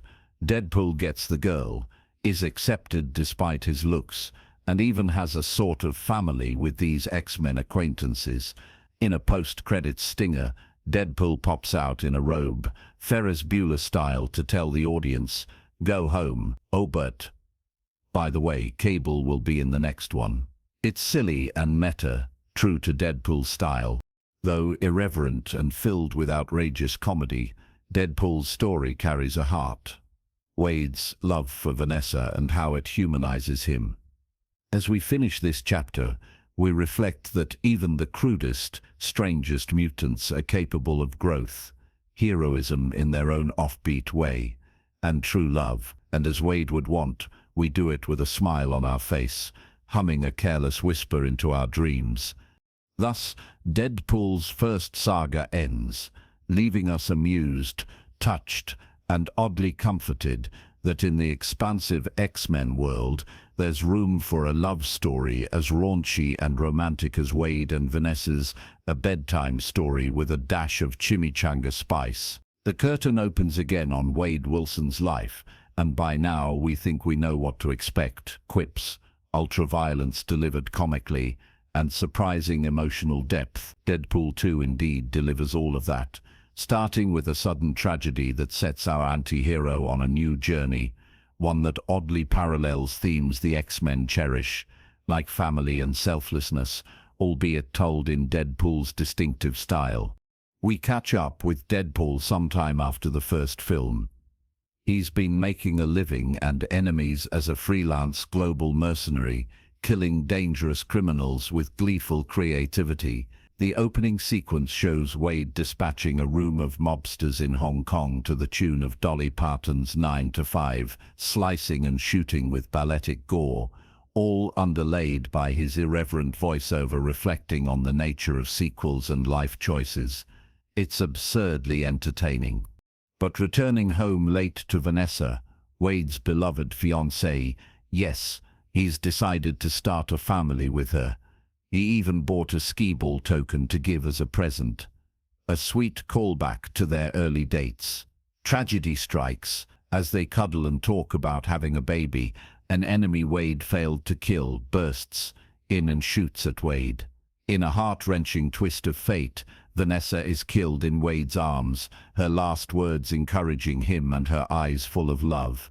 Deadpool, in a rage, kills the attacker, but it's too late. He blames himself entirely. What follows is Deadpool's dark spiral into grief. Without Vanessa, Wade loses all direction. The opening credits sequence ironically mimics a James Bond-style melancholic montage set to Celine Dion's dramatic ballad, Ashes, showing Deadpool attempting suicide in various over-the-top ways. Blowing himself up on gasoline cans being the final method. Hence why the credits include jokey titles like Starring God's Perfect Idiot and written by the real villains, reflecting Wade's hopeless, self-pitying humor. But each attempt at self-destruction is thwarted by his pesky healing factor. He cannot even die to join Vanessa. Sensing his despair, Colossus retrieves Wade's dismembered pieces after an explosion and brings him to the X-Mansion in hopes of giving him purpose as an X-Man trainee. Wade's grief is raw, and he oscillates between apathy and irritation. Colossus tries to instill heroic values in him, getting him a trainee uniform. At the mansion, we get cameos of X-Men like Beast, Professor X, etc., hiding from Wade a humorous bit where Wade complains the studio couldn't afford other X-Men, oblivious as behind him, the entire cast of X-Men Apocalypse quietly closes a door. Negasonic Teenage Warhead is also there, with her new girlfriend Yukio, different Yukio, an electric whip-wielding cheerful mutant. They share a cute, bubbly dynamic that even softens Wade a tiny bit. He greets them with an "Hi, Yukio" every time cheerfully. Deadpool's reluctant chance at redemption comes via a mission. Colossus drags him along to help when an incident occurs at a mutant orphanage called Essex House. A young mutant boy named Russell Collins, nicknamed Firefist, abused by the orphanage's staff, is having a fiery outburst standoff with police. Deadpool actually talks to Russell and learns he's being tortured by the orphanage's sadistic headmaster and orderlies under the guise of mutant rehabilitation. Wade, identifying with the kid's trauma and enraged by anyone harming children, unexpectedly shows a caring side. He tries to calm Russell. It nearly works, but then one of the Essex staff calls Russell a monster. This triggers Wade's own unresolved anger over Vanessa's death. He snaps and kills one of the abusive orderlies in front of the boy and cops. Colossus stops Wade from killing the headmaster, dragging him away. But both Wade and Russell are arrested with inhibitor collars, suppressing their powers, and they're sent to the Icebox mutant prison. In prison, Wade sinks deeper into nihilism without his powers. His cancer returns due to collar, making him weak. He initially rejects Russell's attempts to befriend him, telling the kid to find the biggest guy and make him your body in prison terms, distancing himself, thinking he's poison to anyone near him. Hurt, Russell forms an attachment with the biggest baddie in the icebox, a towering, unseen inmate in the maximum security cell, planning to get protection. Enter Cable Josh Brolin, a time-traveling soldier from the future. Cable arrives, Terminator style, in our time, bearing a grievous loss. In his future, older Russell Firefist becomes a murderous villain who kills Cable's wife and daughter in revenge for past abuse. Cable's mission is to kill young Russell now, before he can ever become that monster. He attacks the icebox, specifically targeting the boy. In a fantastic action scene, Cable's cybernetic prowess and weapons cut through the prison's security. Wade, collar on, thus vulnerable, nevertheless tries to shield Russell. Cable and Deadpool fight. Wade is outmatched physically and stunned by Cable's half-explanation that Wade never cared enough to stop Russell's darkness. Cable grabs Russell's identifying token, a kid's drawing of him and Wade as friends, and slides away after being thwarted momentarily. In the chaos, Russell overhears enough to gather someone's after him, and he feels betrayed that Wade at one moment seemingly had considered letting Cable kill him. Wade, depowered and depressed, did momentarily think maybe Russell would be better off dead than a killer. Russell's trust in Wade shatters. In the melee, the huge inmate is freed, revealed as Juggernaut, a massive metal-helmeted brute, Xavier's stepbrother. He says, Juggernaut and Russell buddy up. Russell is impressed by Juggernaut's power and malice, seeing him as an ideal mentor, and they escape. Cable recaptures Deadpool outside the wreckage, ready to finish him now he's seen Wade interferes. But Wade, his heart reawakened by guilt for Russell, insists on a chance to save the boy from choosing murder. They strike an uneasy truce. Cable gives Wade 24 hours to stop Russell from his first kill, which would set him on the violent path. After that, Cable will act on his mission. They seal it with Cable keeping Vanessa's token that Wade carried, which stopped Cable's bullet in the prison fight, as collateral. Wade realizes he needs help to confront Juggernaut and to reach Russell emotionally. So he assembles X-Force by recruiting offbeat mercs via ad in an insanely funny montage. The team of misfits includes Domino Xavier, who has the power of incredible luck. Others like Bedlam, Shatterstar, Zeitgeist, and Average Guy Peter. They parachute off a plane to attack Russell and Juggernaut, who are heading to the orphanage to kill the headmaster. In a gruesome twist of fate or Deadpool's poor planning, all the X-Force recruits, except Domino, perish in hilariously horrific parachute accidents. Wind blew them off course, Bedlam into a bus, Shatterstar into a helicopter, Blade's green blood, apparently alien, Zeitgeist, into a wood chipper, dragging the duped Peter in with his acid vomit. Only Domino lands perfectly, her luck power on display in comedic Rube Goldberg-style safety. Deadpool and Domino then engage Juggernaut and Russell on the orphanage grounds. Colossus, after initial refusal, upset at Wade's earlier actions, sees on TV Wade and Cable fighting Juggernaut and finally comes to help along with Negasonic and Yukio. An epic fight ensues. Domino saves the trapped orphanage kids, her luck leading to improbable positive outcome. Deadpool and Domino then engage Juggernaut and Russell on the orphanage grounds. Colossus, after initial refusal, sees on TV Wade and Cable fighting Juggernaut and finally comes to help along with Negasonic and Yukio. An epic fight ensues. Domino rescues the orphanage kids. Colossus grapples Juggernaut in a destructive showdown. Meanwhile, Deadpool pleads with Russell not to kill the headmaster, hoping to stop his descent into darkness. In a final act of sacrifice, Deadpool puts on the inhibitor collar, disabling his powers, and places himself between Russell and the headmaster, choosing to die rather than let Russell become a killer. Russell hesitates. Cable, seeing Wade's selflessness, is moved. Instead of letting him die, Cable uses his final time travel charge to go back 1 minute earlier, placing Vanessa's token in Wade's shirt pocket, saving his life from the bullet. Wade survives. The team defeats the villains. The future is changed.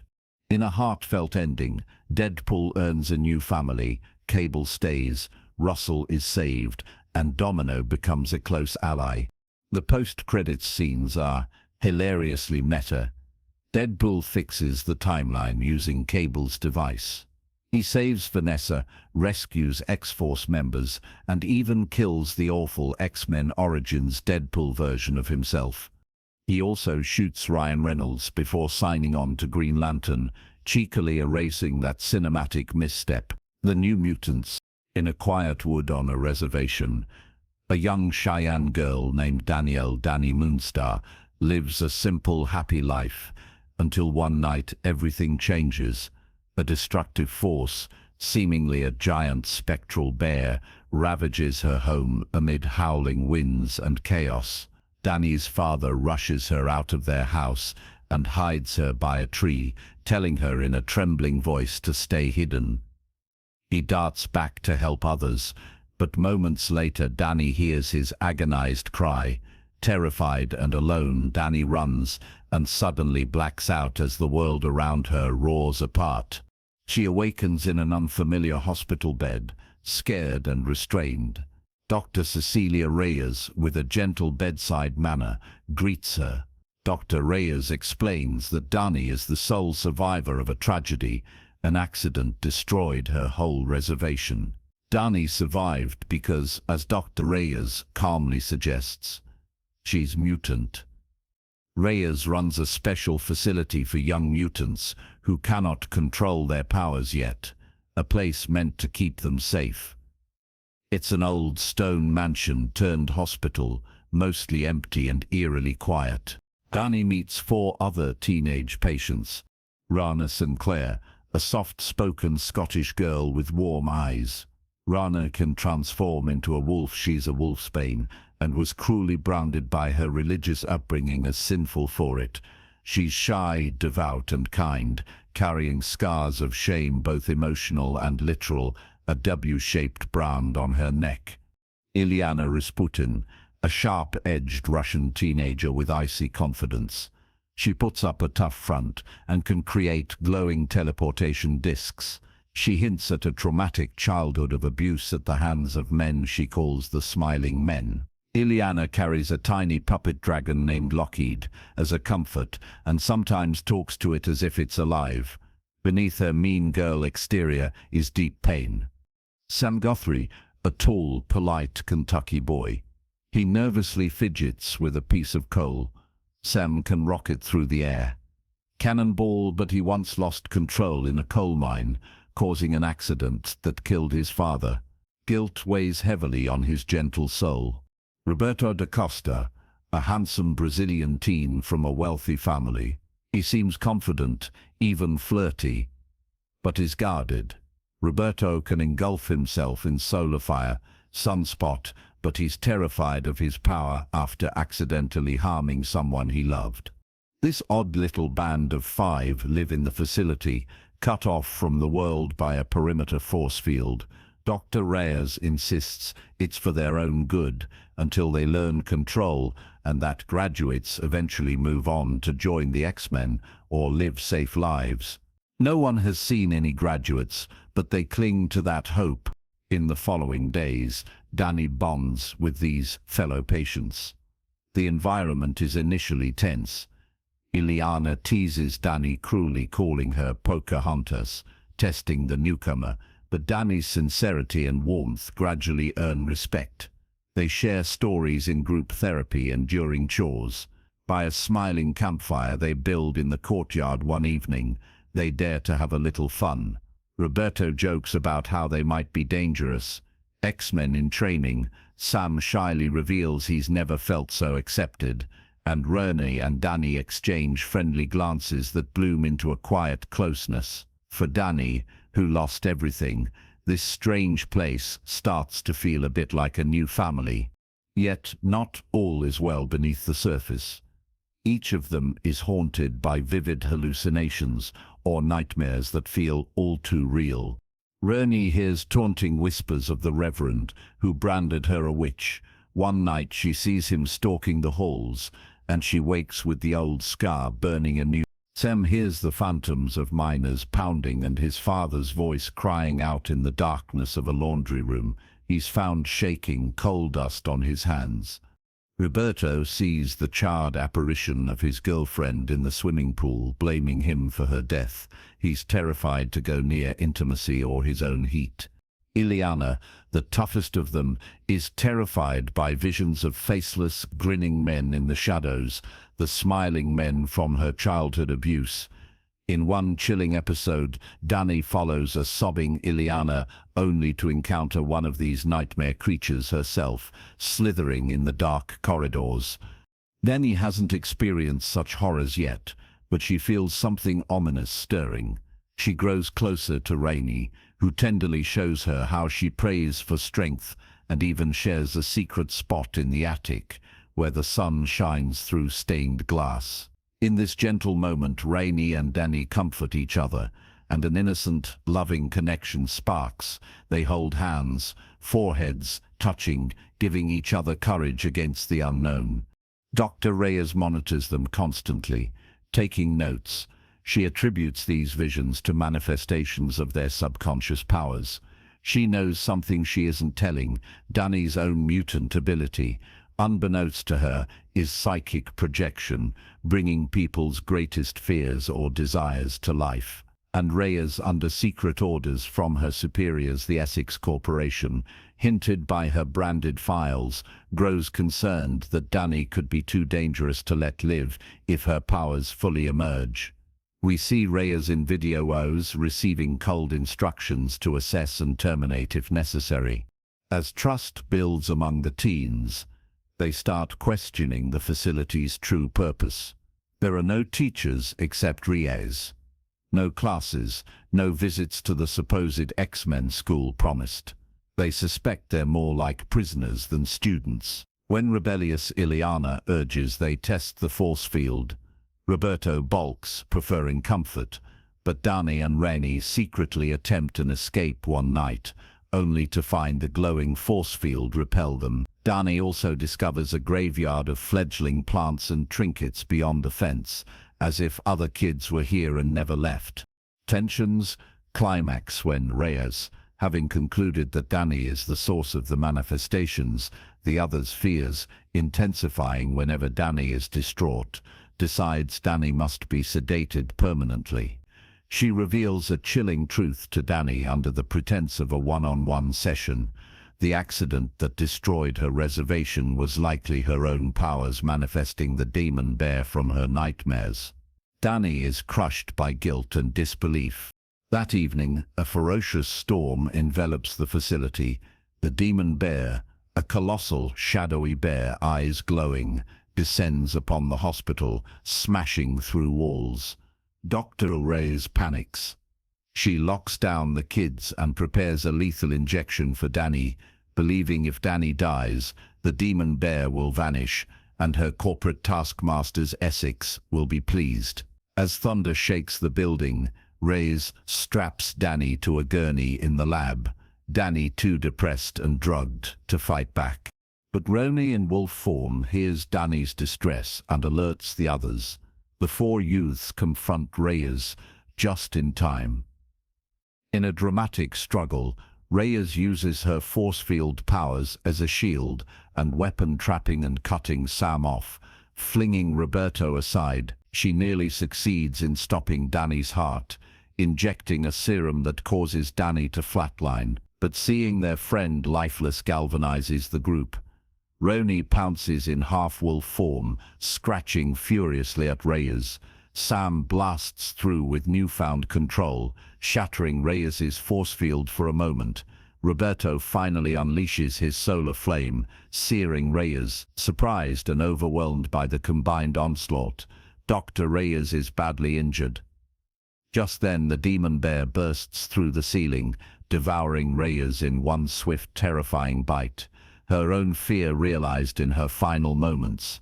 Now the teens face the demon bear itself, the embodiment of Danny's uncontrolled fear and rage, rampaging through the hospital's halls.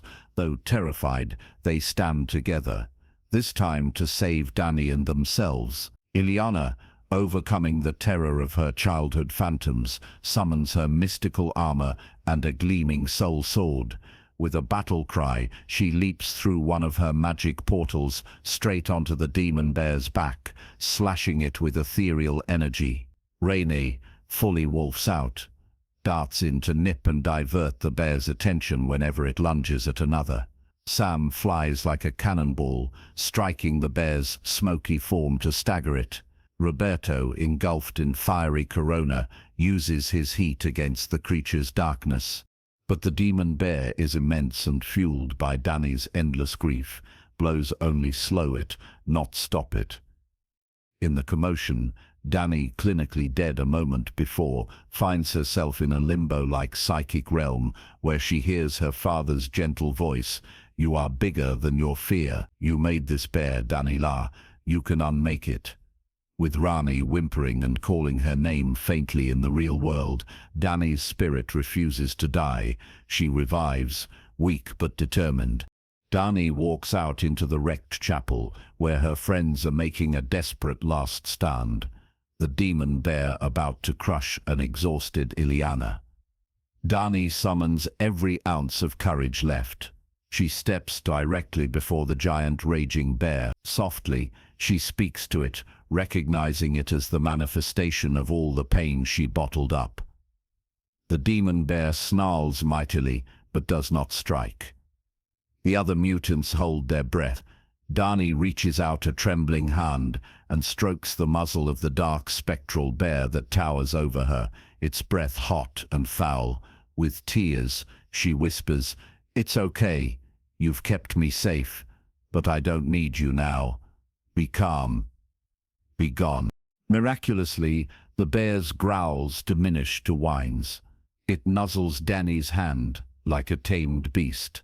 Then, slowly, its enormous form dissipates into black smoke and embers, swirling into nothingness. The storm fades.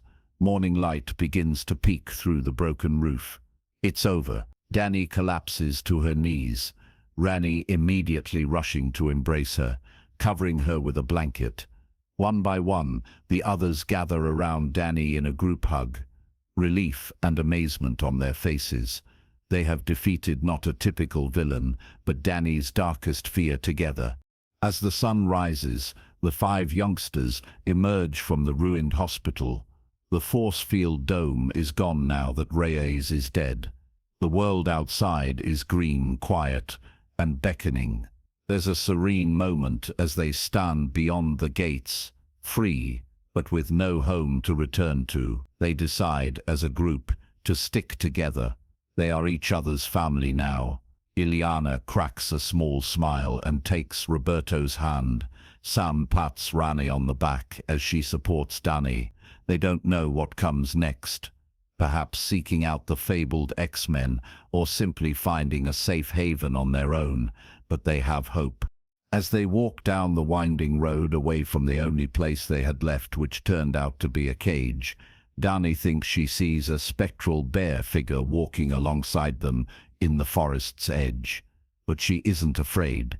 She knows now it's a part of her, one she controls, not one that controls her. Rani gives her a reassuring squeeze, and Danny smiles softly. The camera pans upward to the clear, bright sky as the group vanishes down the path, their voices trading tentative jokes about what breakfast to find in the nearest town. In this gentle ending, the New Mutants become exactly that. A new team of mutants bound by friendship and trust, ready to face the wide world on their own terms. They carry their painful pasts, not as shackles anymore, but as shared stories that unite them. In the warm morning sun, their shadows stretch before them, 5 survivors forging a future together, free at last. In this calm conclusion, we're reassured that even the darkest fears can be overcome by unity and understanding. The New Mutants step forward into life beyond the walls that confine them. A family born from tragedy, but heading toward a hopeful dawn. Logan. The year is 2029, and the world has grown quiet for mutants. In those hush of early dawns on the Mexican border, we find Logan, once the fiery Wolverine, now aged, tired, and quietly hurting. Time and trauma have carved deep lines in his face. He works as a chauffeur in a dusty border town, ferrying drunken bachelorettes and businessmen in his beat-up limousine. In between fares, he swigs liquor to numb a constant ache. His legendary healing factor has slowed dramatically. Wounds don't fully mend, scars linger, and even his adamantium-laced bones poison him slowly from within. Mutants have nearly vanished. No new ones born in decades, due to a secret suppressant, and those who remain live in the shadows. Logan's companions in solitude are 2 of the last: Caliban, a gentle albino tracker mutant, and hidden away in an abandoned smelting plant, Professor Charles Xavier himself. Charles is now over 90, frail and afflicted with a degenerative brain disease that causes seizures which, combined with his telepathy, can unleash devastating psychic waves. In fact, one such seizure a year prior, the Westchester incident, unintentionally killed several of the X-Men and many around them. This guilt and tragedy haunt both Charles, who has fragmented memories of the event, and Logan, who arrived too late to save their friends.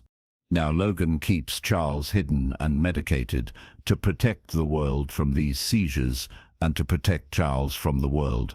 He finds drugs on the black market to sedate Charles when needed, and Caliban helps care for the professor during the day. It's a grim, quiet life. Logan, near limping some days, often wishes the world would just let them fade away. But fate hasn't finished with Wolverine yet. Into his life bursts Gabriella, a desperate nurse from a now-defunct lab project. She pleads with Logan to help Laura, an 11-year-old girl she says was created in a lab using Logan's own DNA, his daughter in a sense.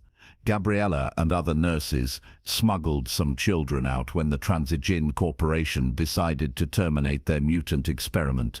Now merciless Reavers, cyborg mercenaries led by the relentless Donald Pierce, are hunting these children down. Gabriella begs Logan to take Laura to a place called Eden, a supposed safe haven for mutant kids in North Dakota. Broken down, Logan wants nothing to do with it. He's no hero anymore, he insists. He tries to refuse, but accepts money from Gabriella, perhaps planning only to drive them part way. Before much can be decided, the Reavers track Gabriella down.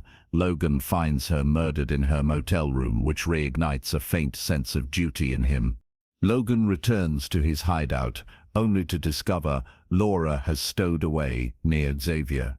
And not only that, Charles has sensed something special about the girl, a new mutant presence so bright in his mind. He is overjoyed, believing Laura is proof that mutants are not truly gone. When Pierce and his armed Reavers arrive at their compound demanding the child, Logan is thrust into action. In a feral whirlwind, Laura reveals her nature. She has claws just like Logan, 2 in each hand, 1 in each foot, and a fury to match. Together, Logan and this fierce little girl dispatch or drive off the attackers.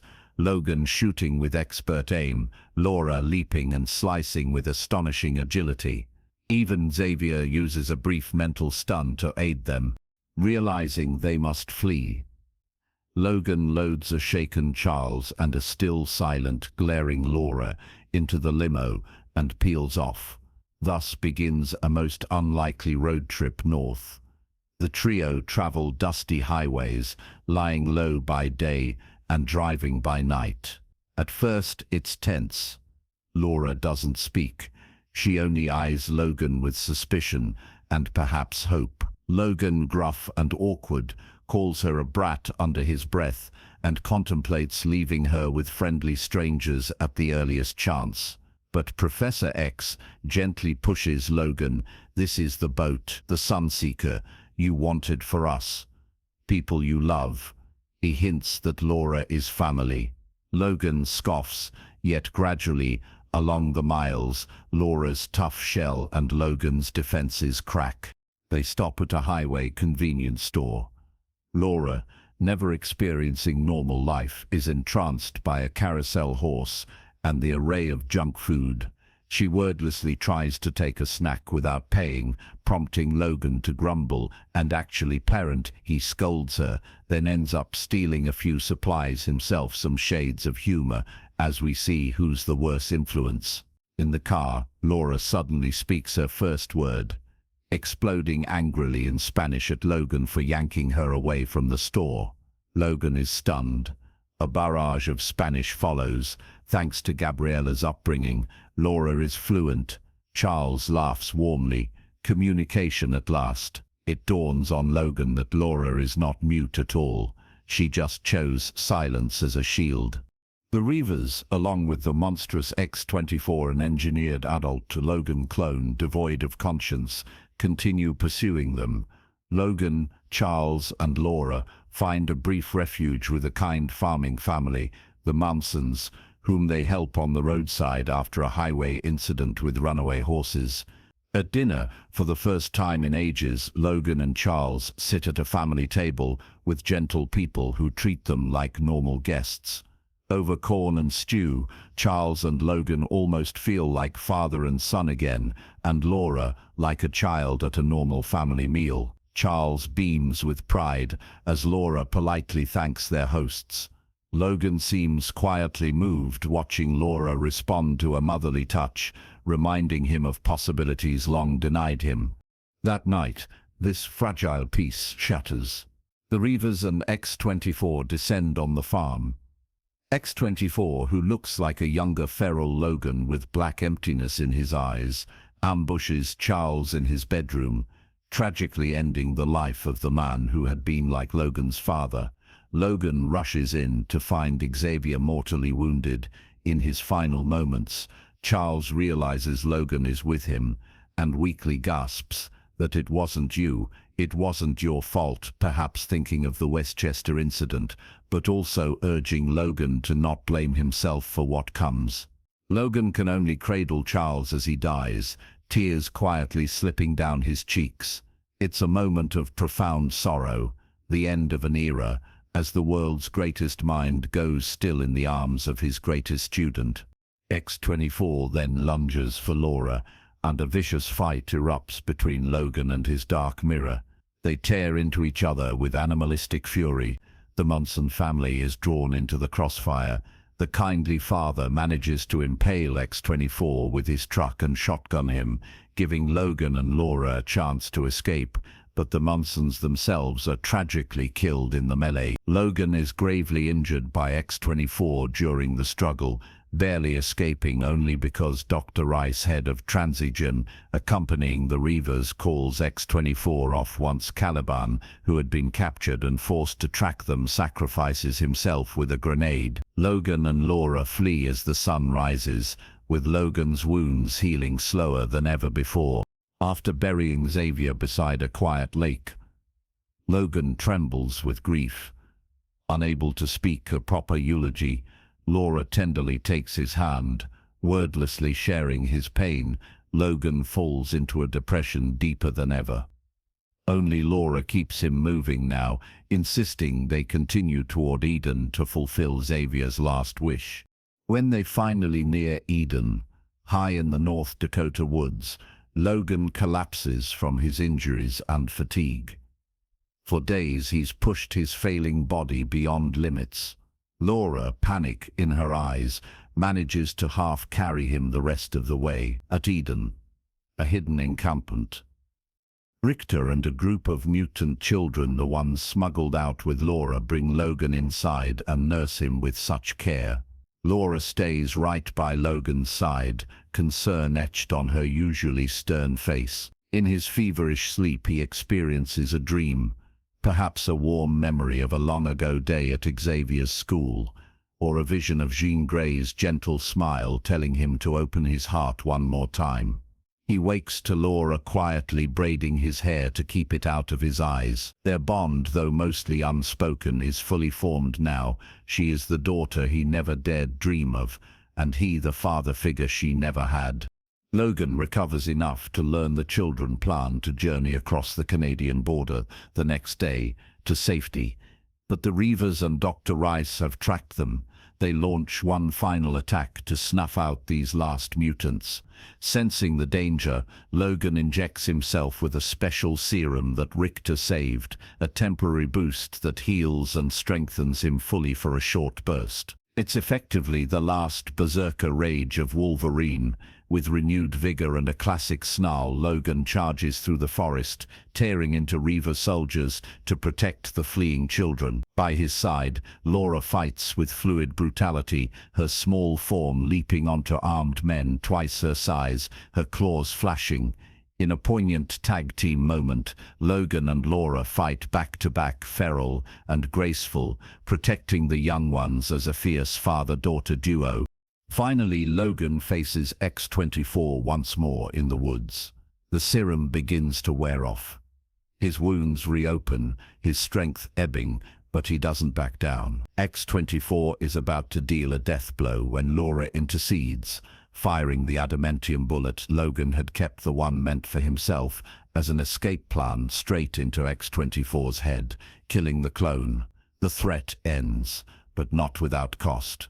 Logan has been fatally wounded on broken tree branches during the fight. His healing factor is spent. This is one wound he will not recover from. As the dust settles, Laura rushes to Logan's side. For the first time, her cool composure breaks completely. "Daddy," she cries, cradling his face as he bleeds. Logan, in pain yet finally at peace, looks at Laura with love and awe. "So, this is what it feels like," he whispers, his voice trembling, referring to love, to family, to mortality, maybe all three. With Laura's tearful face being the last sight he sees, James Logan, Howlett, dies, the Wolverine finally finding rest. Laura weeps, raw and childlike, calling out Spanish endearments to the only father she ever truly knew. The children, and even the remaining Reavers, stand silent, moved by the end of a legend. Later, Laura and the mutant kids bury Logan under a makeshift stone cairn out in those tranquil woods. As her friends quietly step away to give her a moment, Laura stays. She remembers a Western movie Charles and she once watched in that water tower hideout. "There are no more guns in the valley," a line she softly recites in eulogy for Logan, her voice both broken and brave. In a final tender gesture, she takes the wooden cross marking Logan's grave and tilts it on its side, making an X to honor the last X-Man. And so, under the broad sky, the children stride onward towards the border, carrying Logan's legacy in their hearts. Laura holds Richter's hand, her eyes forward but often glancing back to that lonely grave, until the trees hide it from view. Yet, there's a sense of hopeful beginning. These children have a future, thanks to Logan's sacrifice.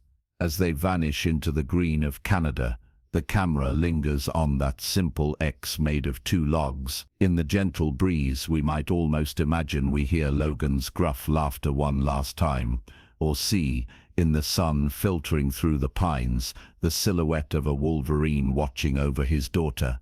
Logan's story closes as a somber lullaby, equal parts sorrow and solace. After a lifetime of pain, he found meaning at the very end, in protecting a new generation. It's a quietly heartbreaking yet comforting ending.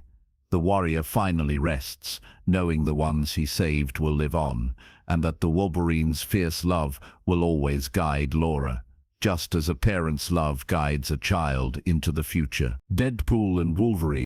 Our journey concludes with an unexpected team-up that spans worlds and gives our saga a mischievous, multiversal epilogue. Imagine a bedtime story where two of the most unlikely heroes cross paths across reality itself. This is Deadpool and Wolverine, a tale of chaos, friendship, and the bridging of the X-Men into a larger universe. It begins in Wade Wilson's world, the X-Men film universe, circa 2024. Deadpool is at first living his best absurd life, cracking jokes with a severed talking head of a low-tier villain he's dragged home as a souvenir in typical fourth-wall fashion. He apologizes to the audience for the gore and planning a romantic reunion with his beloved Vanessa, thanks to a time-travel device he borrowed. Stole from his last adventure. But suddenly, Wade notices something alarming. People and places around him flicker like faulty TV images. His chimichangas vanish from his fridge. His favorite bars poof out of existence. Enter the Time Variance Authority TVA, a cosmic bureaucracy tasked with pruning rogue timelines. To Deadpool's horror, a by-the-book TVA agent, perhaps with a notable mustache and a penchant for saying "wow" if one exists, declares that Wade's entire universe is a branch timeline slated for erasure. All those wild Fox X-Men events, they were never meant to happen in the grand scheme, and now that the multiverse is known, the TVA is cleaning house. Deadpool, of course, sees this as completely unacceptable and downright rude. They plan to delete his world over his dead body, which, given his healing, is hard to achieve. In a daring escape underscored by upbeat music, Wade uses the TVA's own portal tech, snatching a temporal teleportation device during processing, and makes a messy getaway through time and space. Now, free to jump across universes, Wade formulates a brilliant if reckless plan: find a hero strong enough to help him save his universe. And who better in Wade's mind than the one and only Wolverine? Not just any Wolverine, since the Logan he knows is gone. Deadpool needs a Wolverine from a reality where he still lives. Cue a montage of Deadpool popping his head into various universes, each cameo more amusing than the last one animated. One in black and white 1940s, one where everyone is a Muppet. Finally, Wade lands in a universe reminiscent of early 2000s X-Men. There he finds Logan Hugh Jackman, circa 2008, rugged, very much alive, and in the middle of a bar brawl as usual. Deadpool interrupts, freeze-framing the chaos to marvel. "Ah, the hair, the sideburns, so retro." Logan claws out, is utterly bewildered by this red-suited lunatic babbling about universes and needing help. Initially, Wolverine is dismissive and a claw swipe or two away from making Wade a kebab. But when Deadpool blurts that Charles and your friends will be erased, poof, forever, Logan's narrowed eyes show a spark of concern. Reluctantly, Wolverine agrees to listen. Perhaps a grizzled older Professor X of that universe telepathically senses Wade's truth and advises Logan to assist the strange visitor for the greater good. With grunts and eye rolls, Logan accompanies Deadpool through a portal, and thus our odd couple partnership begins. What follows is a multiversal road trip, as delightfully irreverent as it is touching. Wade and Logan hop through timelines.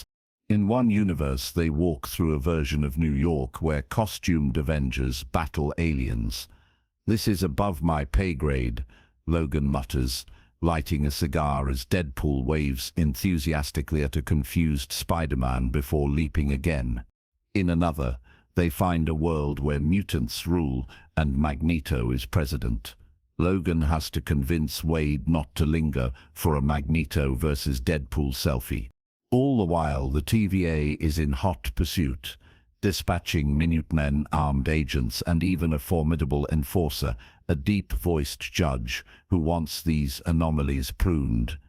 Between comedic skirmishes, Logan slicing through time cops, while Wade makes popcorn jokes, we see the two men bond in their own gruff way. One night, hiding in a quiet void between universes, a cosmic motel of sorts, Logan shares a candid memory about his lost loved ones, perhaps recalling Jen or Rogue, admitting in a low voice that he understands what it is to lose a family. Wade, beneath all the wisecracks, confesses how empty he felt when he thought his world, Vanessa, his friends, would be gone. In this gentle moment, Logan pats Wade's shoulder and with a half-smile calls him by his name. Wade, not just idiot or kid. Wade is visibly moved and of course immediately cracks a joke to cut the emotion, but we know he's grateful. Rejuvenated by friendship, they hatch a final plan. Take the fight to the TVA's headquarters and argue for the survival of Deadpool's universe. It's a daunting mission even for them. They arrive at the TVA Citadel, a place of retro-futuristic halls and golden elevators beyond time. After some hilarious disguise attempts, Wade wearing a cheap suit and fake mustache, Logan simply donning his old leather jacket, unimpressed, they inevitably get into a spectacular brawl with TVA guards. Wolverine's claws meet batons that erase matter. He howls in pain, but pushes on, protecting Wade as much as attacking, while Deadpool grabs a time stick and uses its disintegration setting creatively on obstacles. "This is for canceling Firefly," he yells as he zaps a guard out of existence. Even in serious moments, Wade can't help himself. At last, they burst into the TVA's time tribunal, disheveled and defiant. The stern judge-like figure, perhaps even a known character from Loki's adventures, is about to order their deletion when Wade gives an impassioned, strangely eloquent speech, peppered with meta-humor, but sincere at its core, about how every timeline, every life has value. He argues that his wacky world may not be sacred to the TVA, but it means everything to him and to real people like Vanessa, Cable, the X-Men there, and yes, even the fans watching breaking the fourth wall. He begs the unseen Kevin not to let them erase his reality. Logan, more succinct, growls that if the TVA wants to kill that world, they'll have to go through him, and we've tried that, it doesn't end well for you, he adds, referencing the pile of incapacitated guards behind them. Moved or simply overmatched and calculating the hassle, the TVA ultimately relents. Perhaps a higher authority, one with a fondness for branching possibilities, intervenes. The judge sighs and stamps some device. Wade's timeline is spared. Labeled integrated. Deadpool jumps with joy, firing confetti from a cannon he pulled from nowhere, and even Wolverine sighs in relief, the tension leaving his shoulders. Their mission done, it's time to part ways, or is it? Now a door to the Marvel Cinematic Universe opens, a new branch where mutants might have a fresh start alongside Avengers. Wolverine, having seen through this journey that there are still causes worth fighting for and new worlds to safeguard, chooses to step through into this bright unknown, a ghost of a smile on his face as he imagines finding Charles or Jean in this reality, or mentoring new mutants with the wisdom of his years. He pauses and looks back at Wade. Wade Wilson faces a choice. He can return to his restored home timeline or follow Logan into this new frontier. With a comedic beat of indecision and a pros and cons list scribbled comically in midair, Wade decides, heck, chimichangas taste just as good in a new universe, maybe even better. He opts to go with Logan, and if he's honest, he's grown fond of the grumpy old guy. Besides, he winks to the audience. You didn't think I'd let Hugh Jack all the glory in the new place, did you? In the final scene, Deadpool and Wolverine step through the portal together, arriving in a sunny, bustling Manhattan of the MCU timeline. As civilians bustle by, oblivious, Wade nudges Logan and points up at Stark Tower or the Avengers compound skyline, giddy at the possibilities. Logan simply lights a cigar, content that he's not facing this strange new world alone. Before they stroll off, Wade spots a very familiar face passing by, perhaps a cameo from Spider-Man or another MCU hero. Eyes widening behind his mask, Wade whispers, "This is the beginning of something magical." Logan grunts, "Behave." Wade retorts with a laugh, "You know me," and then corrects himself, "Actually, you do. So, I'll try." As they walk off into the city together, the camera pans up to the blue sky of this merged future. We hear Wade start to excitedly brainstorm team-up names: Wolverpool, Deading, Weapon Next. Logan chuckles low, a rare, genuine laugh, and suggests, "How about we just start with Logan and Wade?" Our saga concludes on this light-hearted yet heartwarming note. Two unlikely friends from different worlds forging ahead side by side into a new saga, proof that even after so many adventures, there are always new horizons for the X-Men and their allies. The multiverse is vast and unpredictable, but as Logan and Wade vanish into the crowd, bickering affectionately all the way, we're comforted knowing that whatever universe they call home, the spirit of the X-Men, courage, camaraderie, and yes, a bit of fun, will thrive in the stories yet to come. And so our long bedtime story ends, not with a period, but with an ellipsis, a gentle promise of more adventures in worlds beyond. All the X-Men tales we've heard lead to this moment of renewal. In the softest of night's hush, we close our eyes with contentment, imagining Wolverine and Deadpool's banter echoing into the distance, guarding the future of mutant kind in a larger universe, truly a happily ever after in their own unique way.